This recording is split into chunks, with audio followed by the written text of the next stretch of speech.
This episode of Limit Break Radio is made possible by our generous Patreon donors, including Blueberry Muffin Cake of Sargentanis, Cleanway Olin of Moogle, and Kavoth Canvas of Excalibur. Thank you so much for your support. If you want to support Limit Break Radio, visit patreon.com/Limit Break Radio.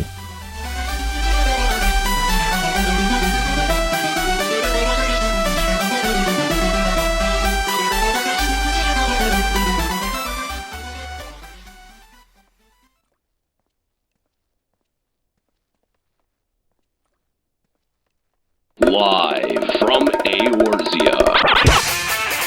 Limit Break Radio.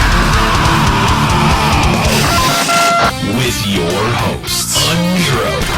Let's see what's on this dying form of media communication called the radio. Hollow. I'm doing good in the game, so I'm doing good in life! Juxtaposition. Yeah, he does have a lot of really weird made-up sounding catchphrases. Ascalia. Sorry, not sorry. And Mika. She just talked to me like I'm an idiot.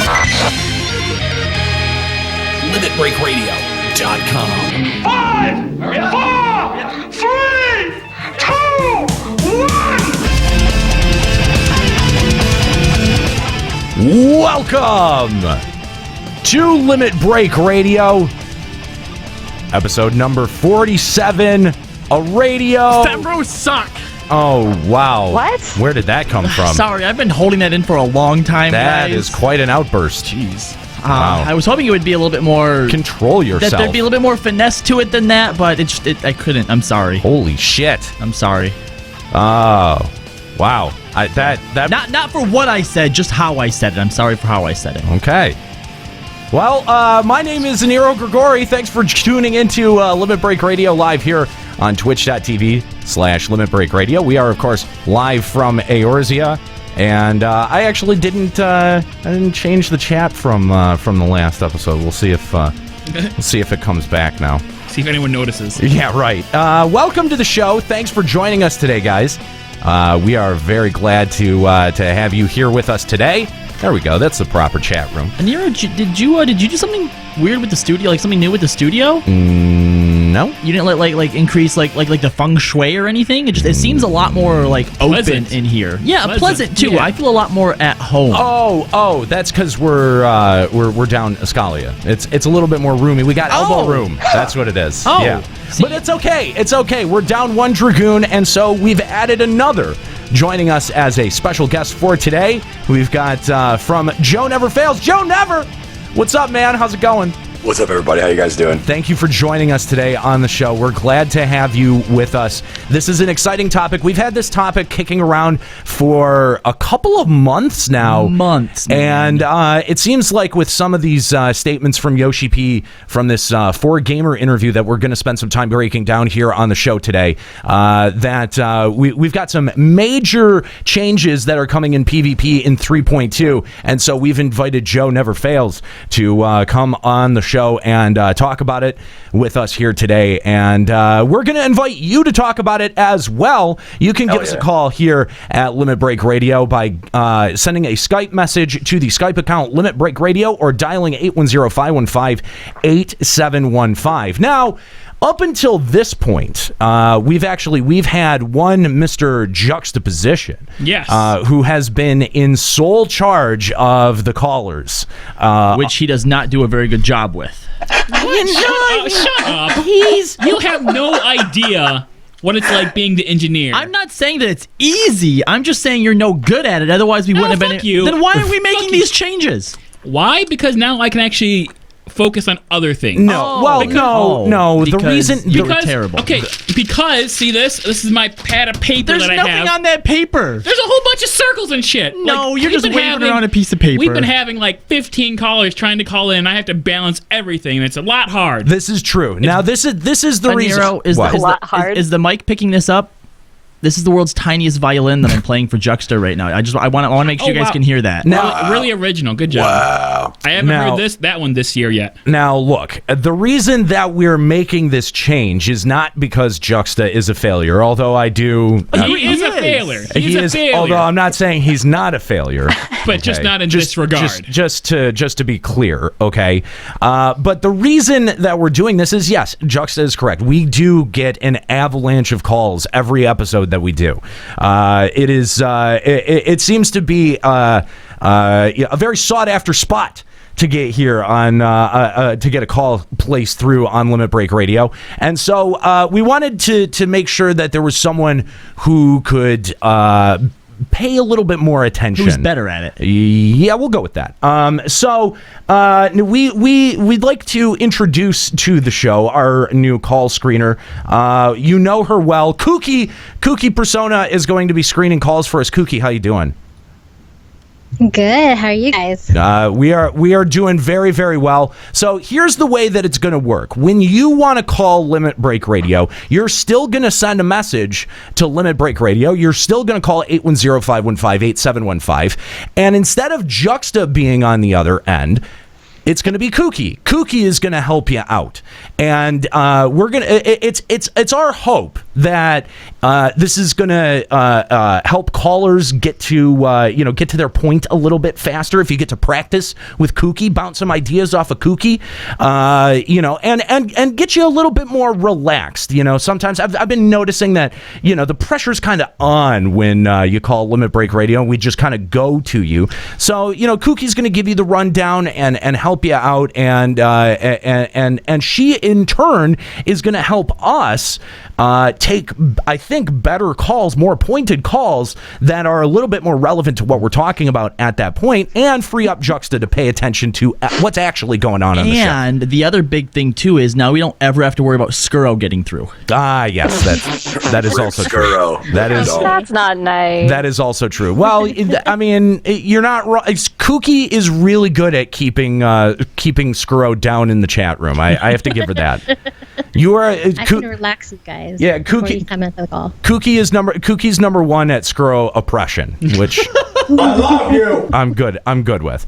So Kookie, we just wanted to bring you onto the show, and this is cool too because now that Kookie, gets to, she'll get to hang out as a part of the call. She gets to act as the liaison for calls now, and we can now, as we're taking calls, if we get a stinker of a call, we can blame it on Kookie. See, that's what I was wondering. And we can yell at her for it. Can't we still blame Juxta? No, we can't. No. But Sorry. Kookie. Yeah. I'll do well. Don't worry. All right. Well, Kookie, we're gonna let you get to the call screening, and so if you would like to call Limit Break Radio, it's the Skype account Limit Break Radio or 810-515-8715. Kookie will be happy to take care of you and forward you along to the studio when the time is appropriate. Thank you, Kookie.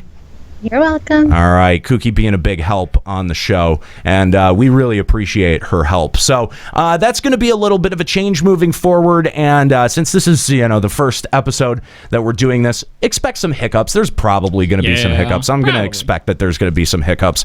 But before we get into the topic today, which is this epic 4-gamer interview that went down with Yoshi P, let's talk about some Final Fantasy news. Oh no, I had it muted. Oh no. How do I fuck it up on this show too? All right, here we go. Let's check it out. The Final Fantasy news. This is the Limit Breaking News Update. All right. Not much in the world of news. We do have a confirmed date for the next live producer letter, number 27. That's going down Saturday, January 30th, 2016 at 1:30 a.m. Pacific. Of course, that's going to be going down on the usual suspects, the Twitch channel, YouTube, and Nico. The special guest, this is going to be interesting, guys. I think we're going to want to tune in for this, is going to be localization lead Koji Fox. He's going to be making an appearance to field questions about lore and the naming of NPCs, items, enemies, and more. That actually I'm going to be very interested in, but you can submit your questions if you head on over to the Lodestone and you check out this news posting. You can find a link to the specific forum thread as well as the Twitter feed. It's always at the ass crack of dawn, though. Yes, that's true. 4:30 a.m. Pacific. Or not Pacific, No, Eastern. Eastern. So when I'm going to bed after stream. Right. The themes are going to include questions for the FF14 localization lead Koji Fox. And that seems to be, as well as patch 3.2 preview part 2. Where we're going to take a peek at the new challenges to come in patch 3.2, including new dungeons, an encounter with the Warring Triad, and the next descent into the recesses of Alexander. I hope that somebody brings up a question, or I guess they don't really necessarily do questions all the time, but I'm hoping I love donating during the news. It's like an addiction.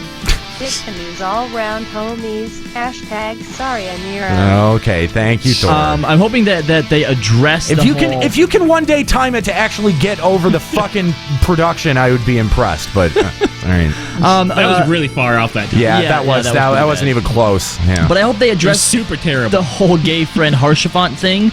How Korea is getting it now, but we're still not getting the changes. I want to see what gay Harshafant looks like. Okay, well then make sure you submit that question to Koji Fox at the official forum as well as the Twitter feed. They're taking questions there. That would be a good question. I should probably find a better way to word it, though, huh? I feel like we already know what Koji Fox, what his response would already be.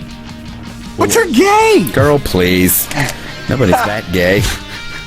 Yeah, maybe. I don't know.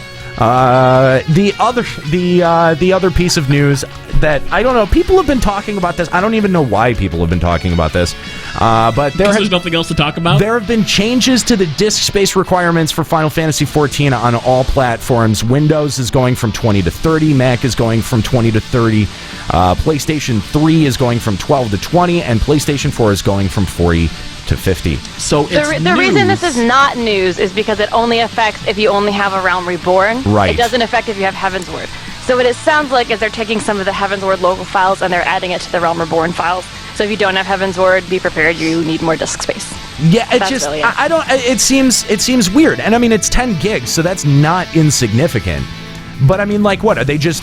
They're just like, all right, fuck it. We're just gonna let everyone download the Heavensward expansion, and then like you have to buy the key to unlock it. Like, I don't know. It's weird. It's definitely weird. But a lot of people have been talking about that for some reason, and that's a thing. So those are the only 2 bits of Final Fantasy XIV news. Again, January 30th, I'm sorry, for the live letter.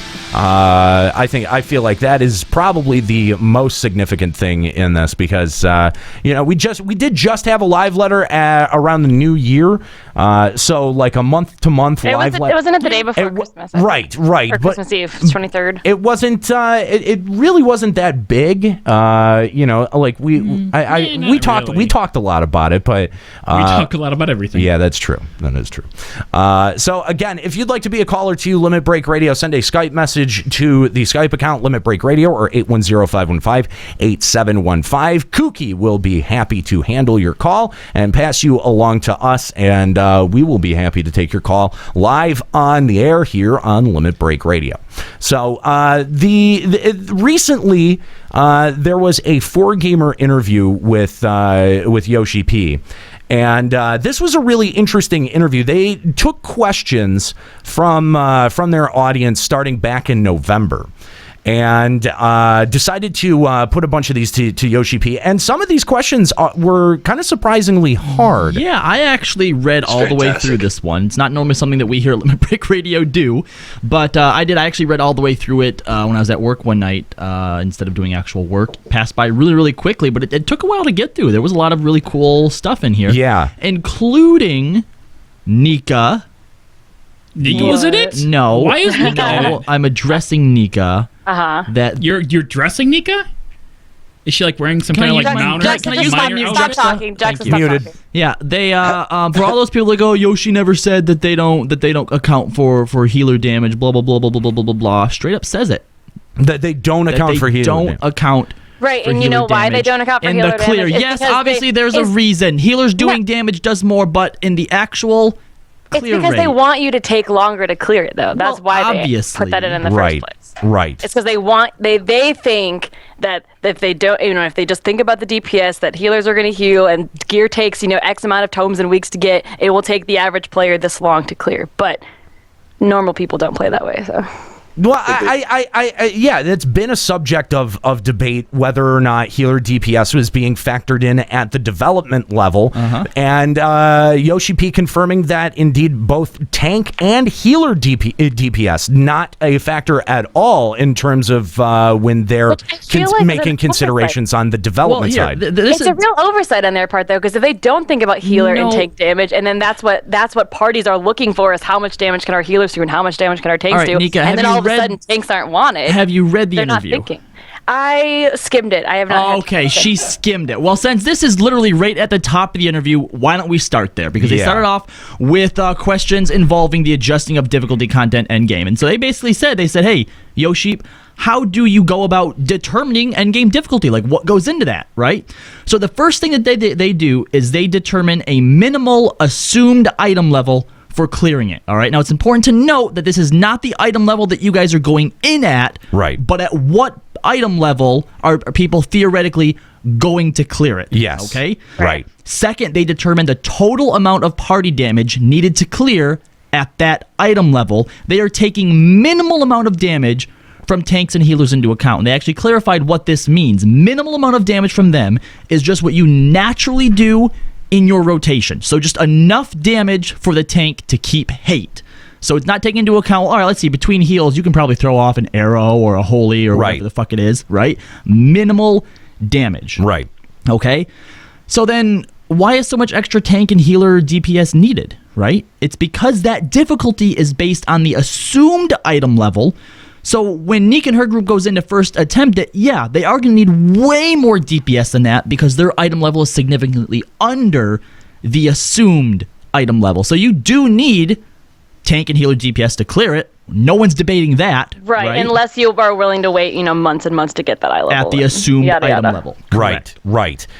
And to take a direct quote from this interview, and keep in mind this is translated. It was very carefully translated. The person on BG who translated it, Slicer, who's done a lot of translating in the past, was very clear about the way that they intended to translate it. But hang on, I'd like to put a quick thank you out because the script that we're using is actually from BG, with which Kooky was kind enough to link into the chat here, and then Raggins is here apparently, and he says, "God damn it, I didn't come here to get linked back to BG forums."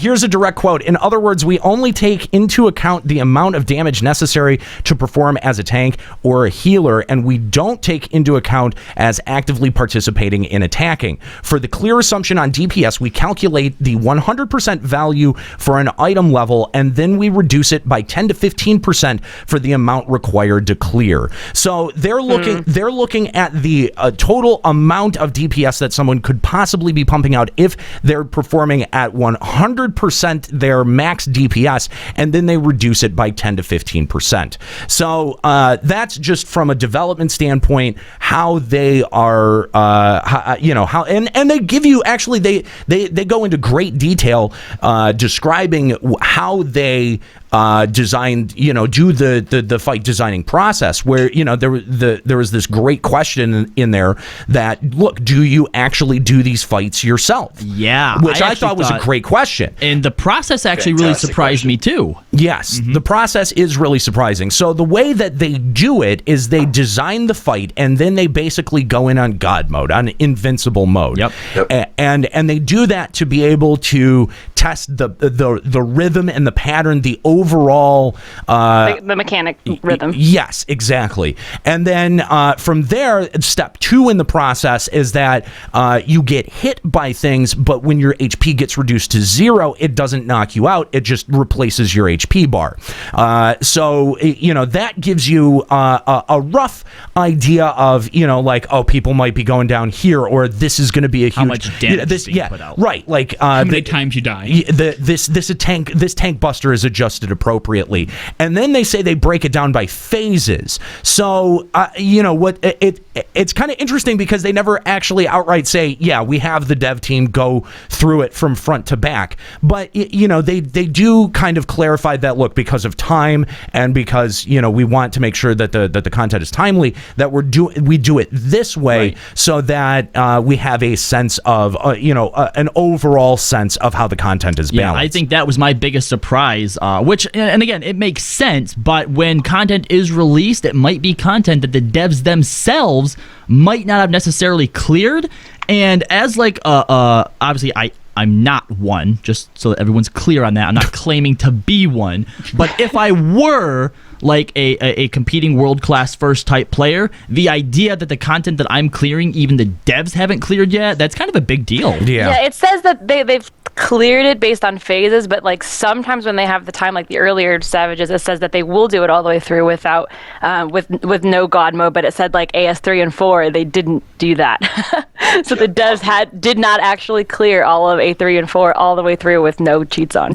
Time of release anyway. But what's interesting about this is that it pretty much confirms what some of the suspicions that we've had on the show, that the DPS checks associated with Alex Savage 3 and 4 were really just artificial pump-ups, that they heard the request for for a higher degree of difficulty from Final Coil, not Second Coil, but from Final Coil. That's not what this tells us.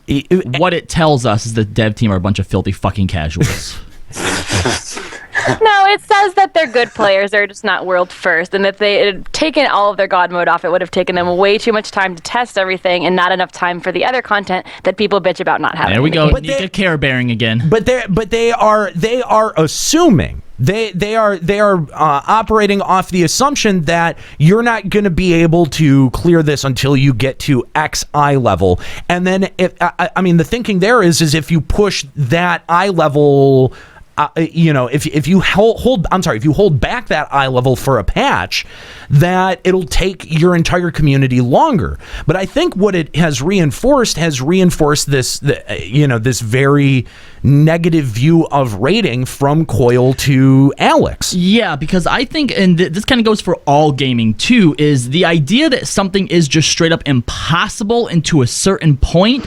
What kind of fun is that? Right? Like, you have to be operating at 90% efficiency, even with the assumed item level, is what they're saying, in order to pass it. And obviously, you are way under that assumed item level. I mean, even in Dungeons and Dragons, going as far back as, like the earliest editions, even a level 1 going up against a level 20 still has that chance of hitting a crit on it, right? Right. So the idea that no matter like how strong or weak you are, if you're skilled enough, you can still make progress is something that I think has always been, to me anyway, important in gaming, Right, which is why, I know they're trying to say that, like, they don't want all this content to be cleared in 1 week, yada yada, but back when, like, T13 came out, I think there was one group that cleared it within the first week, and it's not like it was easy, right? Like, you saw they were, like, pumping potions, their healers were constantly at no MP, and they were really, like, min-maxing everything possible they could do. The average player is not going to do that. I think it's okay to be able to clear stuff in first week if it's, one group of players. Right. I think completely banning everyone until you're, like, I-190, there's no way anyone can clear it because the minimum to clear it is 190, like, it's stupid, and it makes no one have any fun. I tend to agree, and I feel like everyone knew right away that they were artificially inflated challenges that were basically being held back by the stats on our gear. That there was no degree to which you could perform to be able to put a curve on that handicap. 90% of the assumed eye level is probably still a lot higher than 100% at the entrance eye level. Yeah. So, Exactly. And so I feel like it brought this very negative attitude around rating from Coil to Alex. And the other thing is that I don't think that there was a whole lot of people saying that Final Coil was easy. Okay, I think that among raiders, the sentiment was that Final Coil as a whole, and when you looked at all 4 turns of them, was comparatively easier than Second Coil. Right, which is something I think as a development team they don't necessarily want. If First Coil, was all right, Second Coil was, a lot more difficult, and then your Final Coil, it seemed like it was tuned back in comparison. That's not the kind of progression that you want for something like that. You want it to be, or at least feel, increasingly more challenging. Right. Go ahead. You just looking at the whole thing from a raid perspective and like the community perspective of like, and taking a step back from how this whole thing progressed. Like, there's a lot of community outcry that says like mechanically turn 9 is harder than turn 13 and everything like that down those lines. And then you get like the big scale like bandwagon after the fact. And for everybody that complained about, beating it too quickly and not having enough time raiding and things like that, like, Square-Enix listened to those things. Like, Yoshi P listened to that outcry in the community and said, okay, well, we'll just make something that you can't beat in the first week. And the way that they did that was by, increasing the DPS check and making it to the point where, like, you couldn't do it without a higher eye level at the assumed level. So, like, it's tough, like, for me looking back at it, because people complain about it, raiders complain about it being too easy, then another portion of the community complains about it being too hard, and it's back and forth, you know what I mean? Like, I'm just really happy to see in this interview, like, to see a little bit how they're thinking, to understand that it's like a 10 to 15% decrease in what my 100% utopian pure DPS could be. And then also seeing how they just don't take the tank and the healer DPS into consideration at all. I like that they don't do that, because it assumes that, and they're not promoting that a tank has to DPS. They're not promoting that a healer has to DPS. Right. They don't want to send that type of message to the community saying, if you guys aren't DPSing and healing, then you're not going to be able to clear this. It's basically just stating, like, for anybody that is doing that, it's going to help. And it's going to help your progression, help your team go faster. But that is, I think that is a way of confirming that, like, look, you have to have tank or healer DPS if you want to be world first, which is that is lower eye level, right? So what is that actually reinforcing? It's the two things. You can take it at face value and say that's exactly what it's saying, but what he's really saying to us, and the people that understand, is that he couldn't go out and directly say what you just said, because it would send the wrong message to the community. But by saying the opposite and us assuming the latter, then we can draw that conclusion from it. Yeah, no, I think that is a fair conclusion to draw. But I do still think that the artificial DPS checks that they added with Alex Savage 3 and 4 did not fly with the community, and most people recognized it on its face for what it was day one. Actually, AS3's damage DPS check, I don't even feel like is that bad, because there's AS3's is all right because it's the little mini DPS checks that's in between, which is kind of what people like. I just feel like with like AS1 when that first came out, I mean, I can't even remember how many weeks now we were wiping out 1% simply because our DPS was like just slacking, and we're like, well, next week we'll all have our ESA weapons, we'll be able to clear. Like, that's the mentality that I don't like. And that's I don't like that mentality. I think that if you're like, oh well, we got to sit back and wait for better weapons or better gear, like that, or for Nikita level warrior. That just that too at that point, because that's true. They weren't thinking of tank DPS, but at that eye level, we needed it. It was a necessity. You had to find the DPS somewhere. Right. People were flat out telling me that we couldn't clear because our setup was a Dark Knight and a Paladin, and they're like, you should have a warrior in there somewhere. And I was like, all right, great. I mean, just in contrast to that, I never had that problem first week. Like, we beat Faust on the third pull first week. You know what I mean? So there's a big disparity between like people's skill and understanding of class.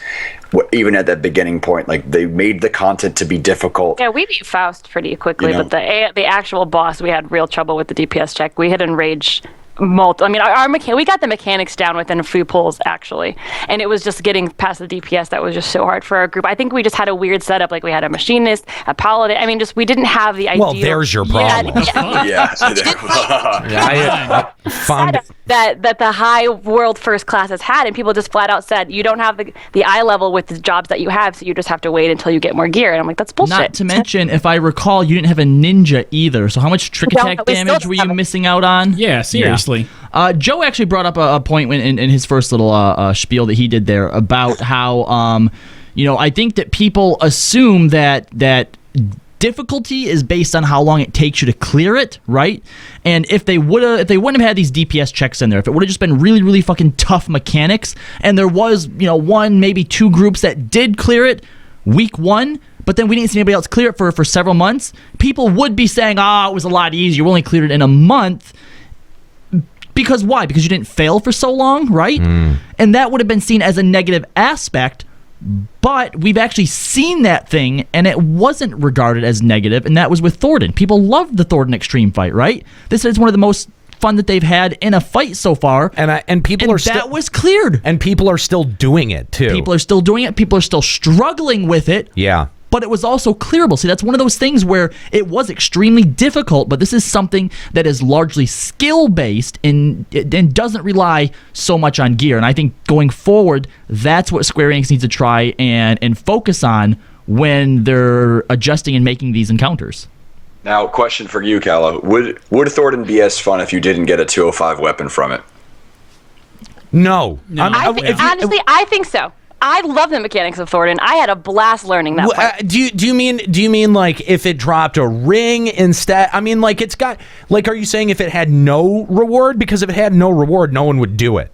Yeah. The point that I'm trying to make is that reward, or is that affecting the way that people feel about it? Just as a point, like it is what it is. Whether the answer is what it is, but I feel that one of the reasons why I enjoy it so much is because I get a fantastic piece of gear and it's challenging enough. Like if it was a ring, if it was something like secondary, I wouldn't be doing it at all. Here's the thing: you now have relic weapons out, which are 210, and people are still doing Thornton. Yeah, but that relic quest though. Yeah, you can't that's say not people. compared. No, I see what you're saying, Joe. But when I think of Thornton comparatively to the Savage fights, I think Thornton the mechanics are extremely more enjoyable. They're not. And Savage is guaranteed to drop 210 stuff, which is what I want and what I need. But I think it's just like I look at AS3, which is where my group was bashing their head when Thornton came out, and AS3 was so stupid that we rage crit, but Thornton I could wipe over and over and not get angry because it was fun. I think what he's trying to point out, though, is the fact that would the perception of Thornton be the same if there wasn't a reward that made doing it over and over worthwhile? Now, obviously, that doesn't affect the actual fun of the fight itself, but it would affect how much people still do it now. If I had Bismarck-level rewards. Yeah. Oh, yeah, of course. Obviously, I think it would still be a fun mechanic and a fun fight, and people might still be talking about, how great the design of it was, but would they still be doing it itself? Probably not. No, I don't think they would. There's not many things you do in this game once you're finished with it anyway, regardless of how fun it is. I think some of the older coils were a ton of fun, but I don't do them anymore. They're I-90 gear. Why would I do that anymore? I really want to make the point that the timing that Thornton came out for the reward that it gave, I think was the reason why my overall experience with Thornton is as awesome as it is. Like everything about it coming out with the content that it came out with in the past that it came out with the reward that it came out with still up until 3.2, like it's going to be a relevant piece of content. I think that was my overall experience with Thornton. Like it was perfect difficulty and a fantastic reward for that difficulty. Right, but then it's only transient. It's only applicable for like a patch, maybe a patch and a half. You know what I mean? Like it's gone as soon as we're on to the next shit. And I think that's where Square Enix is having a whole lot of problems, where they have, you're right, Nika. Coil is fantastic. Coil's really well done content that there is no reason to do whatsoever. You know what I mean? Unless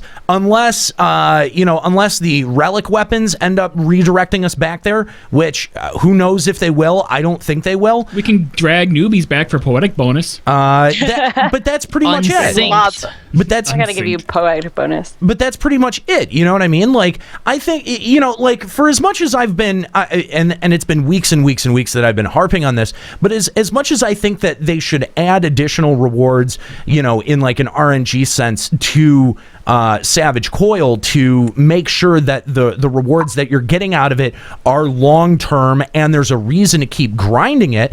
I think that if they did something along the same lines of your relic grind, but for specific slots of armor at a given point, that you could drag that out for the entirety of an expansion as well. I mean, imagine okay, I don't want that.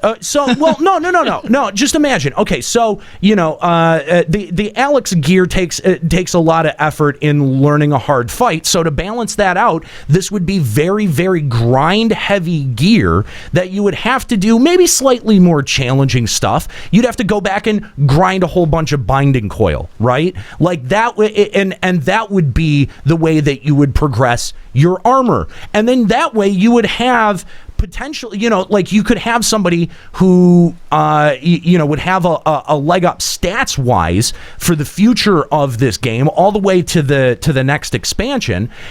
And, it eases some, you want to put crazy DPS checks in your game, Square Enix. This would be one way to give parties a better chance at getting through those.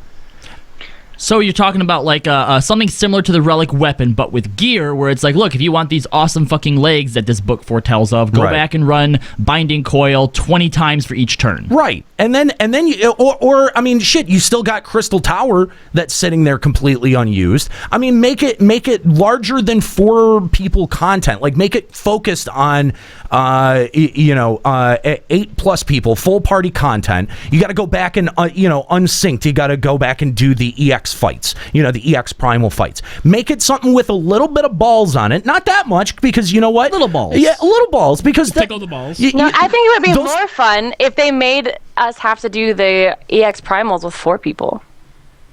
I would love that. Well, they'd first have to add. Well, I mean, yeah, like I mean, it's not a perfect thing, but that was my idea. Like if you need a fast forward button. Okay, you need a way for someone. If the end goal at the end of your expansion is I-300, you need to have a way to be able to get there. If it's super low drop rate RNG out of something super challenging like Alex Savage, then on the other hand, it's got to be something insanely grind heavy. And we're not talking like even on the level of Relic. We're talking like a whole different level. Super Relic. Yeah, like if if you think about it. A less than 5% drop rate RNG out of Savage, that would be insane to try to get. People with those pieces of gear, it would be like seeing that would be insane. And you would get this insane lust. But Yoshida has stated that they don't want to make something with that much power and only have it distributed through raiding. Well, then you have the other side of that where, if you're going to make something that's accessible through raids, then you also make it accessible through grind, okay? And we're not talking about like a grind that you can get through in, a week if you poop socket. Yeah, no, we're talking like Dynamis level grind shit. Like, we're talking like go back to some insane 11 grind shit. It's exactly what I thought of when you first started talking about this, was relic gear for 11. And not that I had the experience doing it, but the thought of that, it's right up that alley. But that gives that, I mean, like, think of how compelling working towards a relic is, and you'd be working towards something that is not just going to be relevant for 2 patches, but is going to be relevant all the way through the end of the expansion. I think that that's important, and to give people the sense of investment in their character or investment in their gear, I think that that's important too. So there's 2 ways that you can do that. You can reward you've got to reward a grind. It's either got to be a dedicated grind or it's got to be a luck-based thing. And something else that brings back, I mean, obviously the idea of gear loss, sure, a lot of people like that, a lot of people don't like that. But something else that this game is missing that we only see at the beginning life cycle of a raid is when certain players or certain group of players are put on a global platform, right? When people are working towards that world first, everyone is tuned into that. Everyone's waiting, everyone is watching, and then once you get it, then that's it. Right? Now it just comes back to what am I doing, what are my friends doing, blah, blah, blah, blah, blah. Right. But when you have things like this, right, if you had that 5% gear drop from Final Coil, if you had this relic thing that someone had to literally fucking grind their asses off for months at a time, when you finally see that, it's going to pop up everywhere. You know, Nero on Sergeant Tannis finally got the blah blah blah blah blah. You know, Yes. Wait, what the fuck? Isn't he a Dark Knight? That totally goes way better with Dragoon. What the fuck? Like, it would be everywhere, and it would put people back onto a global scale. It would get people talking about stuff in between these patches, even when there's nothing going on. You know, how's Juxta doing with his progress? Give a world first reward for that shit. You know what I mean, dude? People jizz all over. That's such a great idea, but the thing is that people in this game and the way that this free community companies is built would up, abuse it, and I would get stepped on. They would not have it. Is the thing? They'll be like, it's not accessible. I'm a casual. I'll never be able to get that. And we want the bullshit. hell out of it. That's bullshit. If it's available in a grind, that's right. They can get it because I fucking did it. That's right. That's a great point.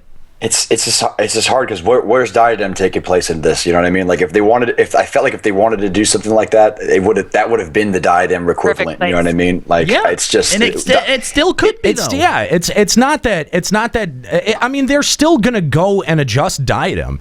You know, like or Diadem or whatever it is. You know what I mean? Like, it's still a totally viable method of something like that, and you know, we could see more out of that. So you're talking about gear that you can upgrade every single patch. Yeah. I mean, obviously they couldn't do this with Heaven's Word. They'd have to start this in 4.0. Right. But I you know, like from a development standpoint, if you know where the eye level of your gear is going to be at the end of your expansion, then there's got to be a way to get there before the end of the expansion, because then that gear stays relevant for longer, right? Right. So are you saying that? Okay, but I mean, what I'm thinking, I'm not sure if this is what you're saying or not, but that obviously there's a really, really, really long grind. Like, say we know that the end of Heaven's Word is going to be like I-300, right? So you're saying that there should be, like, right now, theoretically, in the game, a way to get a relic at 300 right now.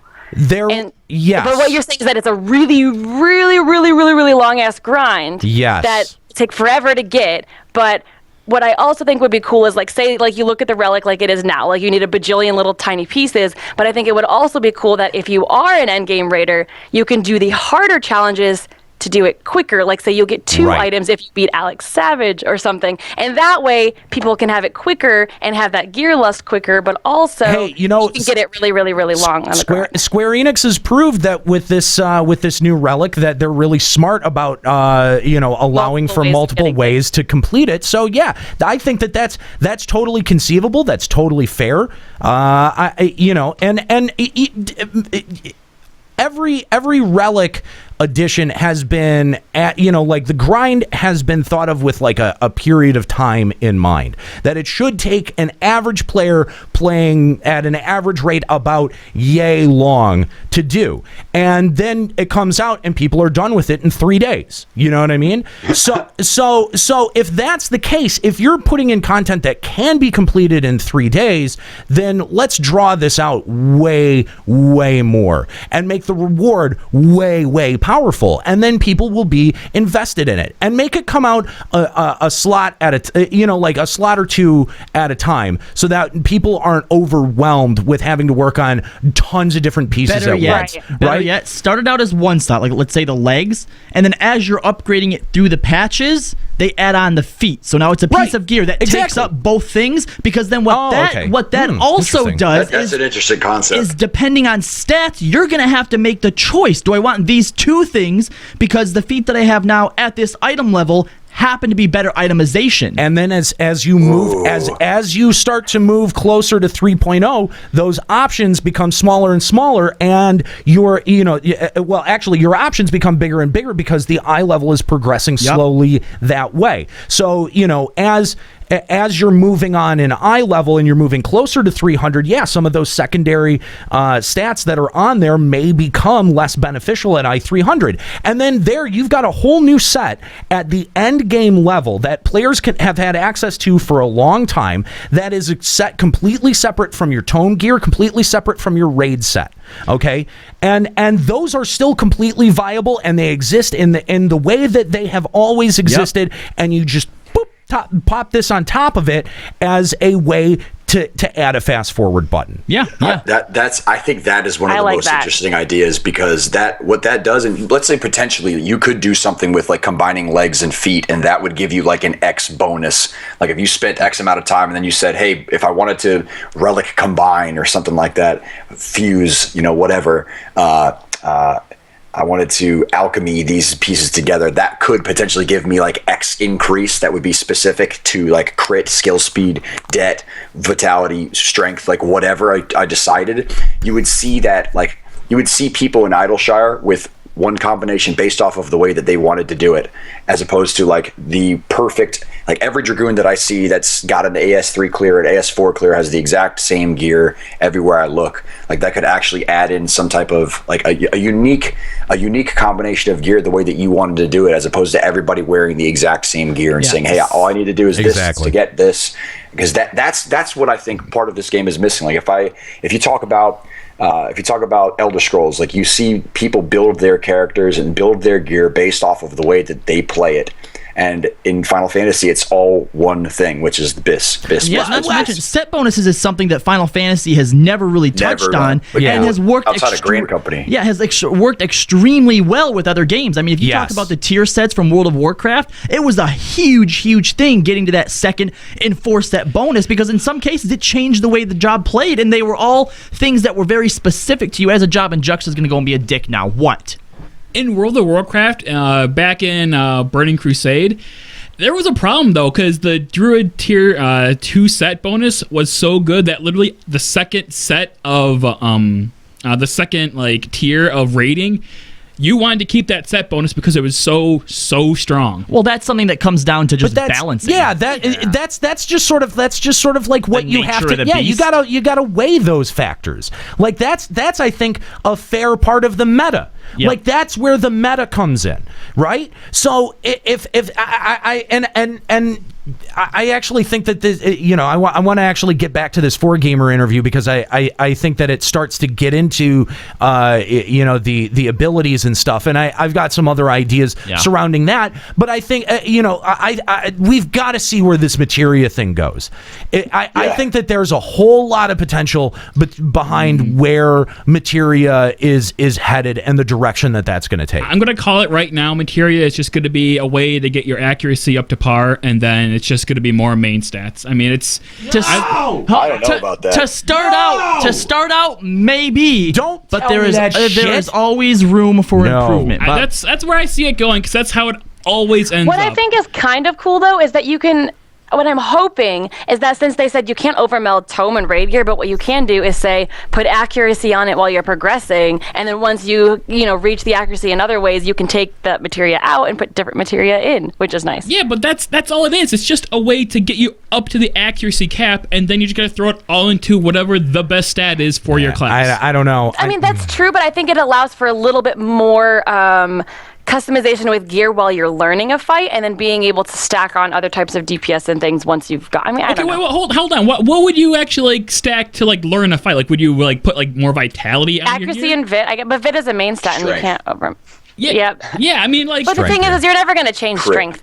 So it's just going to be basically the same thing with tanks then than what we have. Yeah, what he means is there's nothing interesting to it. Us as a ninja, we get to the accuracy cap, and then we load it with crit and determination. Yeah. That's it. But hopefully, eventually, they start going into realms where you can actually put cool stuff on it that maybe helps. Oh my God! No, come on! Don't be that cynical. Okay, well, don't be that cynical. Don't be a Nero. If they decide to do that, sure, great. But guess what? I have not seen anything to show them that they're going to break the mold. Hang on. Did you read the interview? Because I think that there's some indications in the interview that. So all right, let's go back to the first of all. They're pondering those things. I think you're right. I think you're right, Joe. Last thing I want to say is if they potentially ever do, I just wanted to toss this in.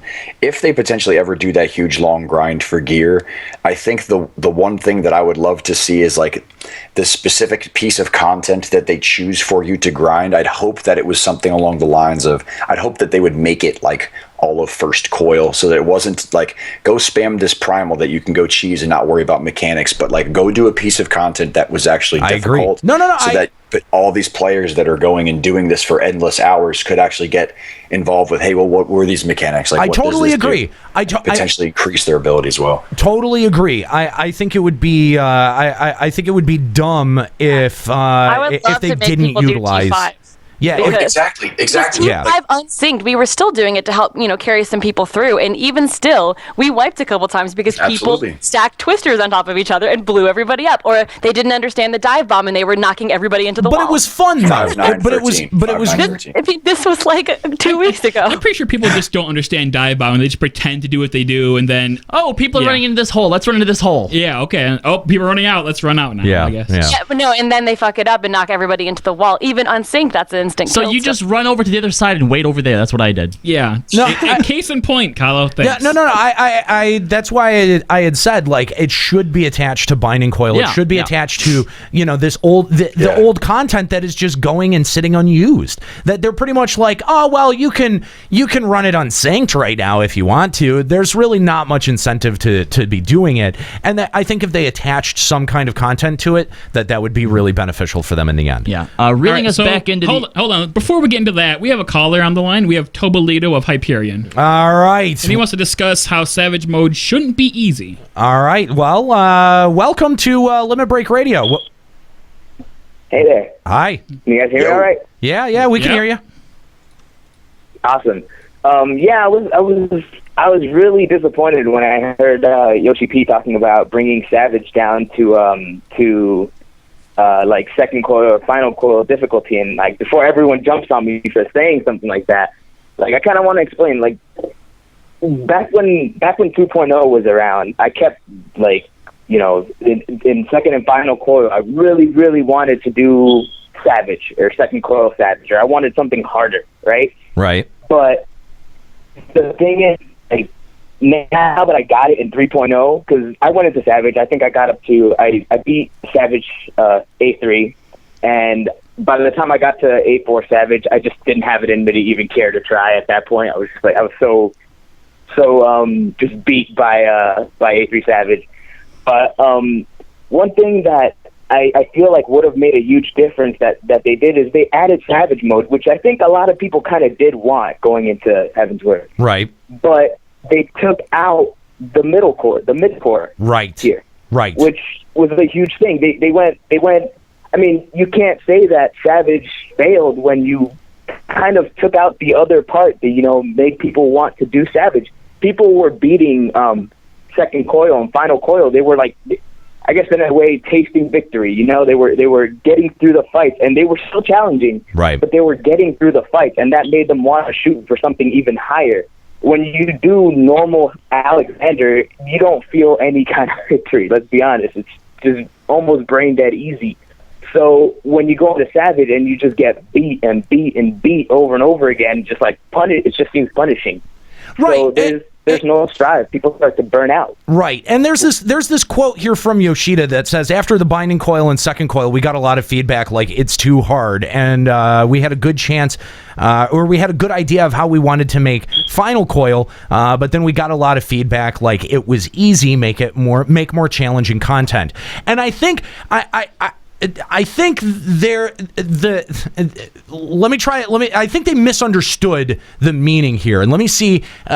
Because I think I understand it a little bit better. Okay, the complaint was that final coil was like I said earlier, in relation to second coil, a step down. It was easier than second coil overall. Not even second coil Savage, but just second coil overall. The all four turns of that fight. Right? And then the second part of that criticism is we want more challenging content. That is to say that there are only 4 relevant challenging fights to someone who is at the bleeding edge of endgame in this game at any one time. That's the problem. That's when players are saying make more challenging content. I think it's the players who are at that bleeding edge of content that are at the point where they're challenging and beating Savage, and that's all there is to do. There are only 4 fights, and then that's it. So, think of how many things there are to do at the quote-unquote casual level. You've got any number of dungeons. You've got leveling. You've got fates. You've got Lords of Verminion. Crafting and gathering. All of the triad. All of Chocobo racing. Yeah, all of the PvE shit. PvP. Crystal Tower. You've got Crystal Tower, Void Arc. You've got all of these different things to do at at one level of play. But for those that really master that and just fall asleep when they're doing that content and they want something that's more engaging and more challenging, all they have is 4 fights. So what you're saying is we want more challenging content means we want more amounts of it, not we want content that is even more challenging than what we're doing now. I think so. I think they misinterpreted the criticism there. You had Nero had linked us an article, not we hadn't talked about on this show.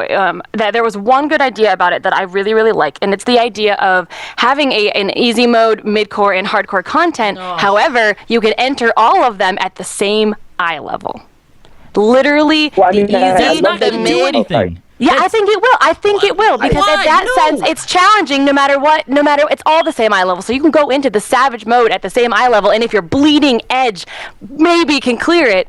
Whereas the same eye level people can go into the easy mode and walk all over it, and then that way it provides more of a challenge, but you also have the 3 different tier levels of people challenge. are still, you're going to have the same problem that you have right now, which is, the hardcore people are going to still want to do the hardcore stuff. Right. But everyone else is just going to go through it once or twice to get their gear in their store and be like, I'm done. Right. Same fucking problem, except now they're doing 3 times the work because you have 3 levels of it. Dumb. I'm really glad that you brought that up with the whole having the 3 modes. They're not being enough for the hardcore, because I think Yoshi P I don't have a source, but I remember him saying that every patch was going to be a casual patch and then a hardcore patch and then a casual patch and a hardcore patch, and as the years have gone by, the casual patch is still front and center and whatnot, but the hardcore patch, there's been a lot more casual bleeding into those patches, and it's more and more, they're just kind of alienating the hardcore crowd, slowly but surely. But the thing is, and I believe Nika touched upon it before, where she was talking about how she wants variety in her raiding environment, and that's something that I've kind of thought about a lot, because I've been raiding since World of Warcraft days, but I like variety. I like, if I'm tired of seeing Alexander, I would like to say, hey, let's go somewhere else. I remember running Lost City of Vantage 4 for the first time, and I just, going through that instance, I was just like, man, this is a whole city. I wish this was a raid. This would be an awesome raid as is. And I don't know how long it takes to balance fights or whatnot, but Square Enix has the content. They have a 24-man every other patch that they can really take advantage of. Right now it's kind of wasted. People run it, and it's beautiful environments. A lot of development time goes into it, but ultimately it's kind of thrown aside because people get bored of it. Even the rewards are pointless. The only nobody is grinding. Exactly. Nobody is grinding Void Arc for that gear. We're not even grinding it for glamour. No, they're doing glamour sucks. We're doing the glamour's terrible. Yeah, it's terrible. But we're doing it once a week for the Makai farthing. That's it.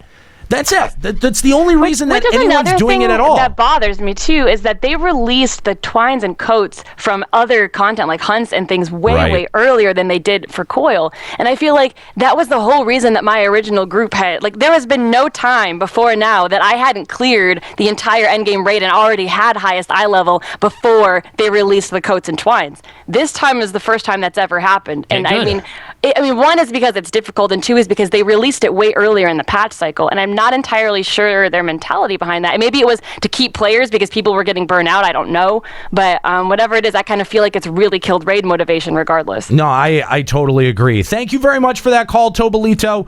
We got to move on. We got to move back into this article. So. And you know what? The beginning of his point actually brings us back to where we are in the article too. Talking about how people think that T3 and T4 are too hard right now or too difficult because of perhaps it was a misinterpretation that they overtuned it, right? So a lot of people be like, oh no, now they're gonna tune down the next one, they're gonna make it less difficult, make it too easy. They actually clarified what they meant by that, all right?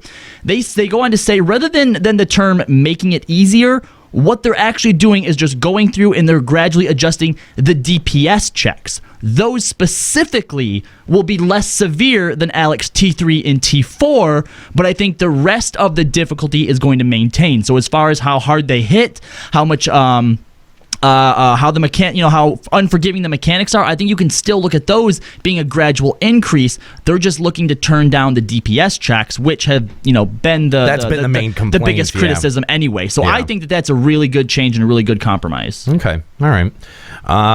So yeah, that's pretty much what they had to say about Alexander, and then so the conversation shifted now to job adjustments. And looking at the image of astrologians. Apparently, there's a big problem with astrologians right now. They suck. Now, do they though? Because here's my thing. Them. Well, okay, hold on. Astrologians are really great for topping like DPS charts. So you just give all of your good cards to the tank, to the warrior, and then they top the damage charts, and then you beat the fight. Okay, this is what I think the problem with astrologian probably is. Okay. Because a lot of people, went from tanks to Dark Knight and they loved it, right? But you're essentially just doing the same thing. You're just tanking, right? So I think a lot of people went from White Mage and Scholar to Astrologian thinking same thing. Oh, I know how to heal, right? You just heal people. But it plays a lot differently because of the whole card and the whole buff system. You don't think that's true? No. Well, the people's biggest gripe, the actual gripe with Astrologian when you talk about it from a rating standpoint, is the actual healing output that an Astro can do compared to what a Scholar and a White Mage can do for the healing class is like when you really break it down. So if you weigh the difference and weigh the benefits of having balance compared to actually being able to output more heals and heal your party. See, I don't know. Has a lot less. Isn't it less healing, less DPS, but more enmity gain? Which I feel like is the total opposite of I feel like healing output isn't a good way to judge it because Discipline Priest had this exact same problem in World of Warcraft is they would look at the charts and they'd be like, oh, you're not putting out as many heals per second as the other healers. Well, of course I'm not. I'm about mitigation, right? I may not be able to put out as much healing as everyone else, but I'm also stopping more damage than they are. And it was a very, very, very difficult thing to be able to parse out. It's just that it's literally not. It's not. I don't think it's not as reliable. Yeah, and it's not that it's not possible. There are definitely groups that are doing it, but I think as you're learning a fight and you're progressing, astrologians are just not ideal for that. Exactly. I think that comes back to what I was saying. So it's not a problem with the job. It's a problem with how we perceive the job. It's not fitting into the square peg that we're trying to push it into. Its whole thing is to be able to, mitigate or buff or just help in other ways. And we're like, no, you're not healing as quickly as what the other two are. You're out. The absolute point is that for progression, for like the beginning cusp of content, it would not be ideal for a raid team that's trying to do things over and over and over again to have to constantly battle with the lack of overall heals that an Astro can do. Whereas you could take a White Mage Scholar combination and survive a lot more through certain things as opposed to the Astro. Like Astro is very beneficial for the end game when you can say, hey, I know how to do this. I'm now geared or over geared, and now I can use balance, and now I can add DPS because we already know the mechanics. But in progression, it is not ideal. Is this a problem then for the job, or again, is it a problem for us? Because this is essentially the same thing that Paladin was going through. You don't fit into the peg that we need. You don't do enough damage, even though you take less damage than other people. We don't want you. Is that something that then needs to change with the way that the fights are designed, or do they just need to homogenize Astrologian so it fits in more commonly with White Mage and Scholar? Because to me, that seems like a problem. One of the things that I love about this game is that every class is specific and every class is, unique and different. What I don't like overall is I don't like, hey, this is different from this is different from this. Let's all make everything the same so that everybody has the exact same thing. However, I really, really, really hate, and this is strong, but I hate the fact that certain people that have skills in Paladin would have to change their class because they're not as sought after as a Dark Knight or a Warrior or a scholar or a white mage because the other classes have received certain specific increases in other areas that make that class irrelevant. Now, in regard to both of that, I would like to see more paladin DPS. I would like to see somewhat of an AoE ability and AoE damage coming from a paladin. See, but now I wonder, the fact that they say they don't factor tank DPS in while they're deciding how high you have to be to clear are they ever even going to care to increase paladin DPS if that's not what they focus on when making raids? It's a fantastic question because it's irrelevant. It's absolutely irrelevant to that, but it's not irrelevant to group selection. It's not irrelevant to statics composition. And I feel like by them saying that they don't think about tank DPS while they're creating raid difficulty is kind of completely ignoring a big issue when people are doing progression parties. But that also comes back to the steep DPS checks, right? If there wasn't this DPS check, and let's say in order to get past this, instead of just pumping out a bunch of DPS as fast as you can, if you just try to battle it out through attrition, then a paladin is going to be a better Paladin was great in Thornton, because they will survive longer. There were many DPS checks, but they could still DPS during those DPS checks because they weren't tanking anything. And then, but then it was still possible to do without. It worked. Paladin was good for Thornton. Right. So it comes down to the way that the encounters are built. If you build the encounter in a way where skill is what the determining factor is and not your item level, then you open up a whole slew of avenues for people to try and get through things differently and with different job combinations. And as players who are working together as a team, it makes the entire thing just a lot more interesting. I think one of the toughest things is like you have to understand, you have to realize that for a hardcore rating, small percentage, they're going to be DPSing, they're going to be healing DPS, there's going to be tank DPS. When you get that outcry from the community, it's usually like the mid core and casual core not being able to do stuff that the hardcore do. Like they say, hey, I want to raid like these people, but I don't want to work like these people. And that's when you get that outcry and saying, hey guys, this needs to be changed. This needs to be changed. This needs to be easier. This needs to be easier. And that's one of the things in this community that I don't want to see, honestly.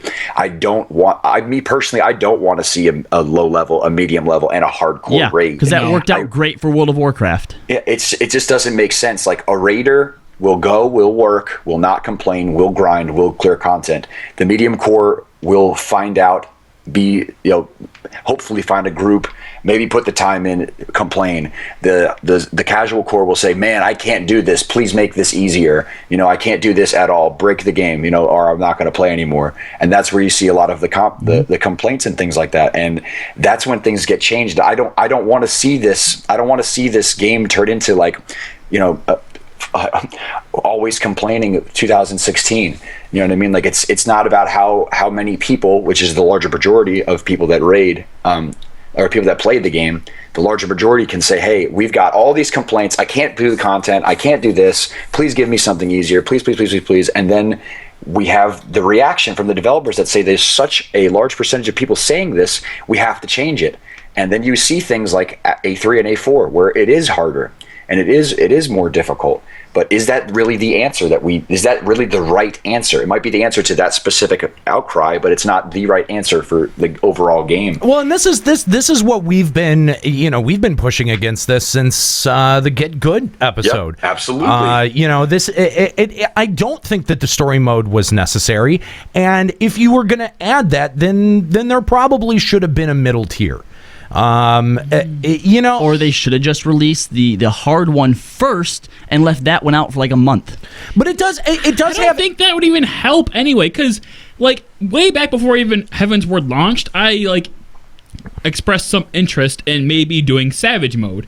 And then after the normal mode came out, I was like, oh, well, there's not any point because I've, quote, seen the fights, unquote. I've went through the dungeon, I've gotten all the story, I've been there.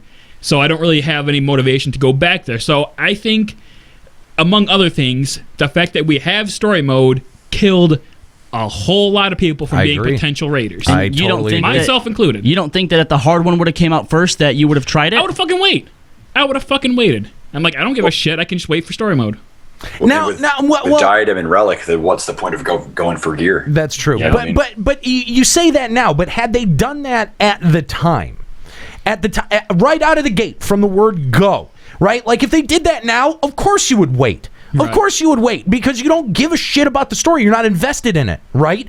But if they didn't tell us we were going to get story mode, yes, maybe I would have. Okay. I still think you would have, because it would have been like, all right, here we go. We're doing, and maybe it's because of the position we're in, but it's like, all right, Alexander hard mode's out. This is the first new rating. Let's try it blind. Like, you would have at least tried I think it. even if we knew it was coming in like the 0.5 patch, that's still a month and a half of only having the Savage content that I think people would have at least tried it. Before we even knew how ball-bustingly hard AES3 was. Absolutely. Coming back to the job stuff, they actually do mention that on the topic of astrologer, there is a astrologer, whatever, astromages. Astrologan. There is still a considerable skill difference between players, because most players have not yet become accustomed to the job. It says that they are most formidable when partnered with a white mage or a scholars.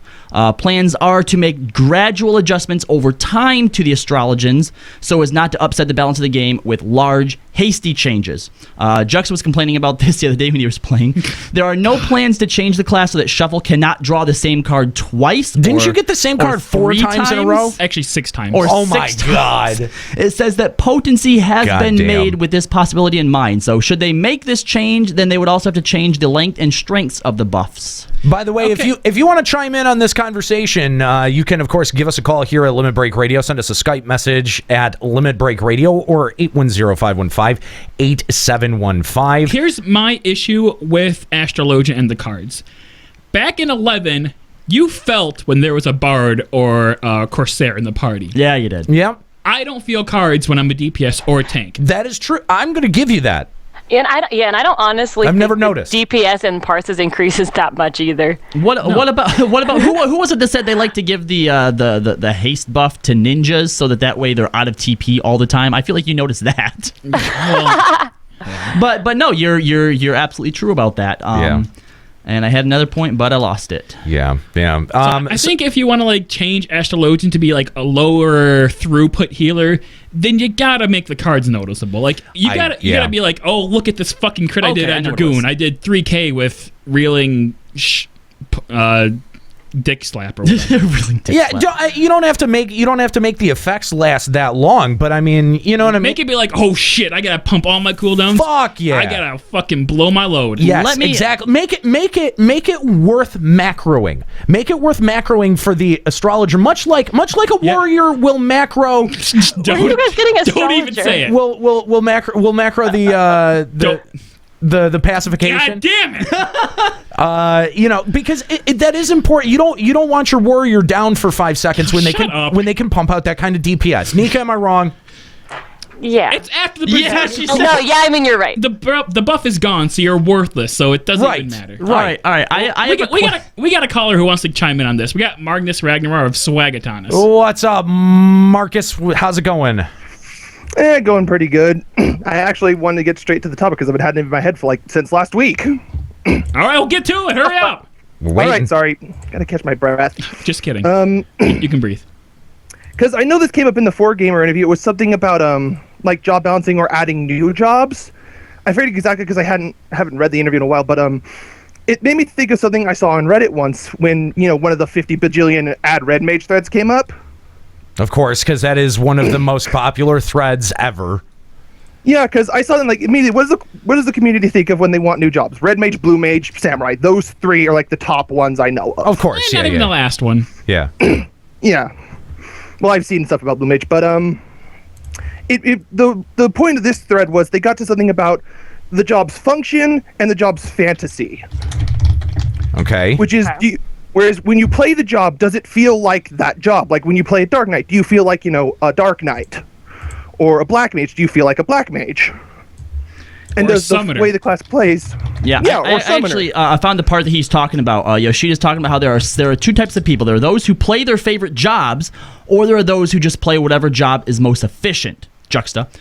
Yoshida said, we're working on getting rid of these differences, but I wonder if it would be better to add a new job to make people happy. And I think that he might have just been joking around at that point, because they have said that after the amount of work that went into Ninja as a mid-expansion release, that they weren't going to do that again. But who knows? Continue, though, Marcus.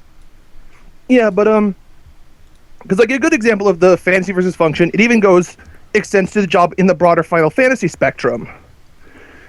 Because the example they used for a difference from how it was before to how it is now was Black Mage. Black Mage used to be the elemental weakness mage. Find the fire weak monster, just blow their face off with fire. In 14, they still, explode things with fire, but there's no weaknesses to exploit. They just put out big numbers. Right. And you still feel like a Black Mage, because you're still exploding the fuck out of whatever you're fighting with magic. Right. That's what the Black Mage fantasy is. Right. And then there's Paladin, which is, the warrior who has some manner of, white magic, supplementary white magic like clemency, and just doesn't die. They just sit there and tank everything and laugh. And then you have problems where it goes wrong, like, the whole bow wizard problem with Bard right now. Bow wizard. And I think this is what... And I think this is where people were disappointed with Machinist too, because I see a lot of people saying that, no one really likes to play Bard or Machinist anymore. It's because with Bard, the function and fantasy no longer mesh. Yeah, well, there was always a bit of dissonance, I think, with Bard, just because it came out of Ranger, and I don't think it's anyone who has an attachment to Ranger, Archer, but anyone who has an attachment to Ranger as a classic job from the Final Fantasy series has little to no attachment to Bard, and when they get there, it felt very shoehorned. And the problem with Bard, though, is that nothing about Bard feels like a Bard besides the fact that you're, quote, singing songs. I mean, if it was any kind of buff, like, I don't know, like maybe aspect tracking or something, like, right. And instead of you're singing, now you're like putting like, I don't even fucking know, like putting some kind of hunter's mark on the boss or something. Right. Then just call it Ranger, people wouldn't even blink an eye. No, but I think that is, we've talked about that before, feeling a personal connection to your job, and especially with Summoner, that was a big deal. Right away, the chat lit up with, Summoner does not feel like a summoner. Summoner feels like an evoker. You know what I mean? Like, it is an important part of the jobs that we decide to play, and so you're not wrong, Marcus. It is definitely important. But was there something specific about them bringing up a new job that you wanted to get at here? Well, yeah, it's just because you always see the threads about, how would they add this, and like, right. I just thought that one thread in particular with the the fantasy and the function being important things was a good way to think of it, because like if you boil down like Red Mage or Blue Mage, like what are they at like the basis level? Sure. To you. Sure. To me, it's like for Red Mage, it's the semi-supportive melee caster. For Blue Mage, it's a mage who potentially in melee takes strength from what they fight. Mm-hmm. Which I think could make like a neat sort of like a magic disciple of magic tank. Sure. Well, and we don't, not like 11. We don't have to stay stuck to an elemental wheel. The spells. Basically, most of the jobs operate pretty much the same. This is a hot bar MMO. Any job is going to operate off of the same principles, and it's got to fall into one of the Trinity categories. And so, if Red Mage gets added, it'll probably end up being a healer that can also buff. But they tried that with Astrologian, and look at the results that we got. We got a lot of buffs that don't really feel like good buffs. You're so excited about worthless garbage. You want this too? With all the changes that they've been making from the usual Final Fantasy lore into FF14, like for example, Dark Knight as a tank, that worked out fucking fantastically, right? Sure. Has Dark Knight ever fucking tanked before? Final Fantasy IV. So it's been a fucking while, right? Yeah. So I think with as much as people have been clamoring over the years for a fucking Red Mage that can actually DPS, I think if we do see Red Mage, it's going to be more along the lines of a machinist and be a DPS that can also buff. I don't know, man. Red Mage is not going to be a DPS. It's going to be a healer. Yeah. 100%. I don't think anybody can say definitively what it's going to be. Well, we don't know definitively what it's going to be, but I think that we have a pretty good idea that that's what we're looking at right now. I think there are a few things that you can say for certain. So, like Joe says, there's nothing you can say for absolute certain, right? When Red Mage comes out, it's probably going to be surprising what it is. Samurai's obviously in the garbage can, and we're never going to see it. That's true. They hinted at it. I think that those are just too definite. Get out. No. stop. The reason why Yoshi P talks about this stuff is because it's coming. Like Yoshi P understands he's a very intelligent individual. Everything that he says is going to be dissected. He knows how to drop breadcrumbs. Absolutely, he does. And with how many breadcrumbs he's dropped in, I am almost guaranteeing you that Red Mage is in the it's in the healing works. Yeah, it's in the canon. Yeah, it's definitely going to happen. Thank you, Red Marcus. Mage and Samurai. Thank you, Marcus, for that call. We really appreciate it. Let me ask you guys something. What? In terms of healers, because obviously I've never done any of the healer stuff, right? Yeah. How different, and Jux, I think you're going to be able to maybe provide the most insight about this, but how different are the healers to each other when you look at something like World of Warcraft, when you take into consideration a resto druid, a disciple priest, a disciplined priest, or a holy priest? Those three healing styles are so distinctively different in the way that they fucking operate, right? They are pretty, very, very homogenized compared to World of Warcraft healers. Right. So, like, that's my thing. When we're talking about the changes that the Astrologian needs, I don't think it's just Astrologian. I think, especially when they released Heaven's Ward, that they had a chance here to really fucking diversify all of their healing classes, and instead when they bring out just the one, the other two pretty much stay the same and they become even more homogenized. Yeah, it feels like Astrologian doesn't fit. I mean, I can say that with no context of World of Warcraft healing. I can say that when I switch from playing Scholar to White Mage, it feels like a totally different job to me. Correct. Yeah. Okay, I'm just saying in comparison between the two games, Final Fantasy XIV's healing classes are very similar. Yeah, last I knew they do play very differently. Okay. I cannot play Scholar nearly as well as I can play. Yeah, and I'm the other White way Mage. around. Like, for a long time, I was like, oh, well, White Mage is more like 11's healing, where you just kind of heal when they get hurt. But now I like Scholar a lot more because it's a lot more about mitigation. And now when I was leveling White Mage, because I did that one recently, and I'm like, wow, this is really, really hard because they get hit a lot harder because I have less mitigation. So for me, I had to kind of rework my whole mentality of what healing was. So I don't know anything about Astrologian, but... So you're better on Scholar, Nika? Yeah. Oh, God, I hate to see your White Mage. Shut up. Oh. Because I let you die on purpose and you aggro things. So, moving along in this 4Gamer article, there was talk about raid matching beyond data centers, mostly to help address and alleviate this problem of people feeling like they need to move transfer servers to be able to in order to raid. The whole interview. Yeah, and so they're talking about putting up a cross server raid finder. It's nothing they're working on yet. He said he's still thinking about the specifications in his head. So expect it in 4.5. But it is something that he wants to address because the idea that you have to just pack up and move, like, especially considering what the cost opportunity is to moving, you have to give up your free company and your room and potentially your house. And money too. I mean, and like all your gil. Yeah, well, yeah, because if you have a lot of money, you have to figure out how to invest that so that you can sell items to get some of that back when you land on your new server. So yeah, you're not wrong, and I think anyone who's at that level of play probably has a pretty good stack of gil on them. Those are things that you got to kind of take into account, and that shit's kind of crazy. So it seems like a better way to do that would be cross-server raid finders. I like this idea. Joe, you said that this was the most interesting thing out of this interview. Why do you like this idea? I love this so much, and I don't know about the time of when it's going to come out. I've heard lots of different things and speculation about when it's coming out, but this is such a beautiful thing, not just for, like, the actual content and having more players accessible to content, but also being able to play with friends.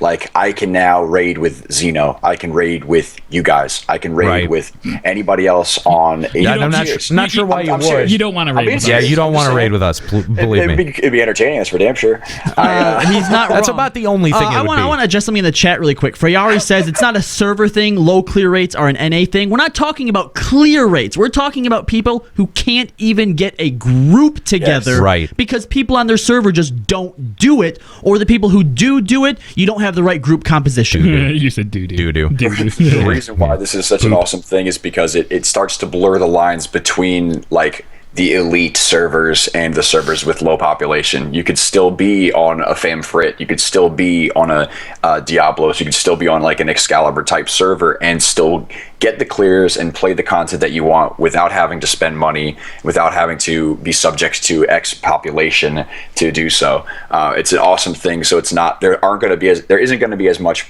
competition where you would see on a small server a 10 to 15 to 20% or 10 to 15 to 20 time increase in the cost of raid items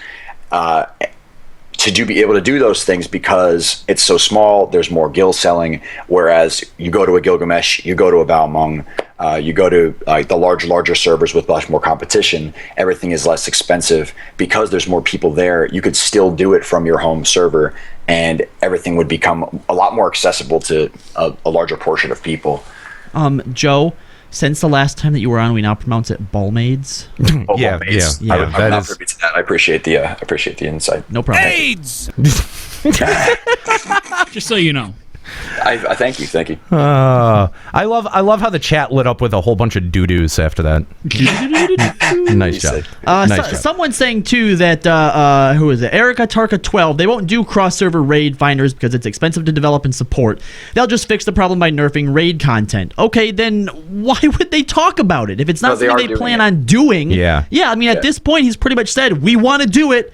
Just figuring out specifications in my head. At least they should find, like, if you have a friend on another server, you should be able to add them as a friend and connect with them. Not necessarily a raid finder, like a duty finder type of deal, where you can, or like a party finder that's cross raid. But like, if you know someone, you should be able to friend with them and like queue up with them. Honestly, there's no reason why that doesn't exist. That seems like such a staple in modern MMOs now. You're absolutely right. Why does that not exist? You know, like, dude, we have MMOs like Elder Scrolls Online that have foregone the server shard method of organizing their game, and it seems like you don't need you don't need to segregate players by server. Clearly, they've got them organized by data center, and I mean, I understand that there's some data configurations that probably have to be taken into account, and you might have to dedicate a few machines for it, but this is definitely something that should be done.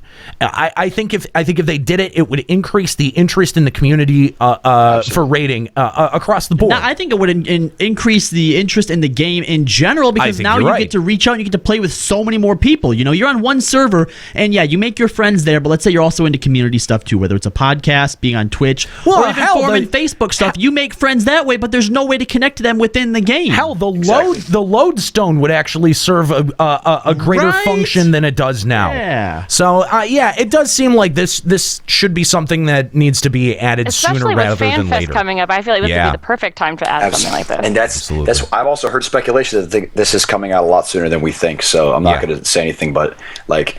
This is like the reason why I say this is the most important part of this entire interview is because this is like hands down the most effective thing that they've actually said to address a problem in a game out of all of the specific things. Like, this is the most broad-reaching point when it comes to the essential reason why we all play video games. I believe I play video games to have fun. I play a large MMO to have fun with friends, and this makes it easier to have fun with my friends. Nero plays video games to hate himself. That's right.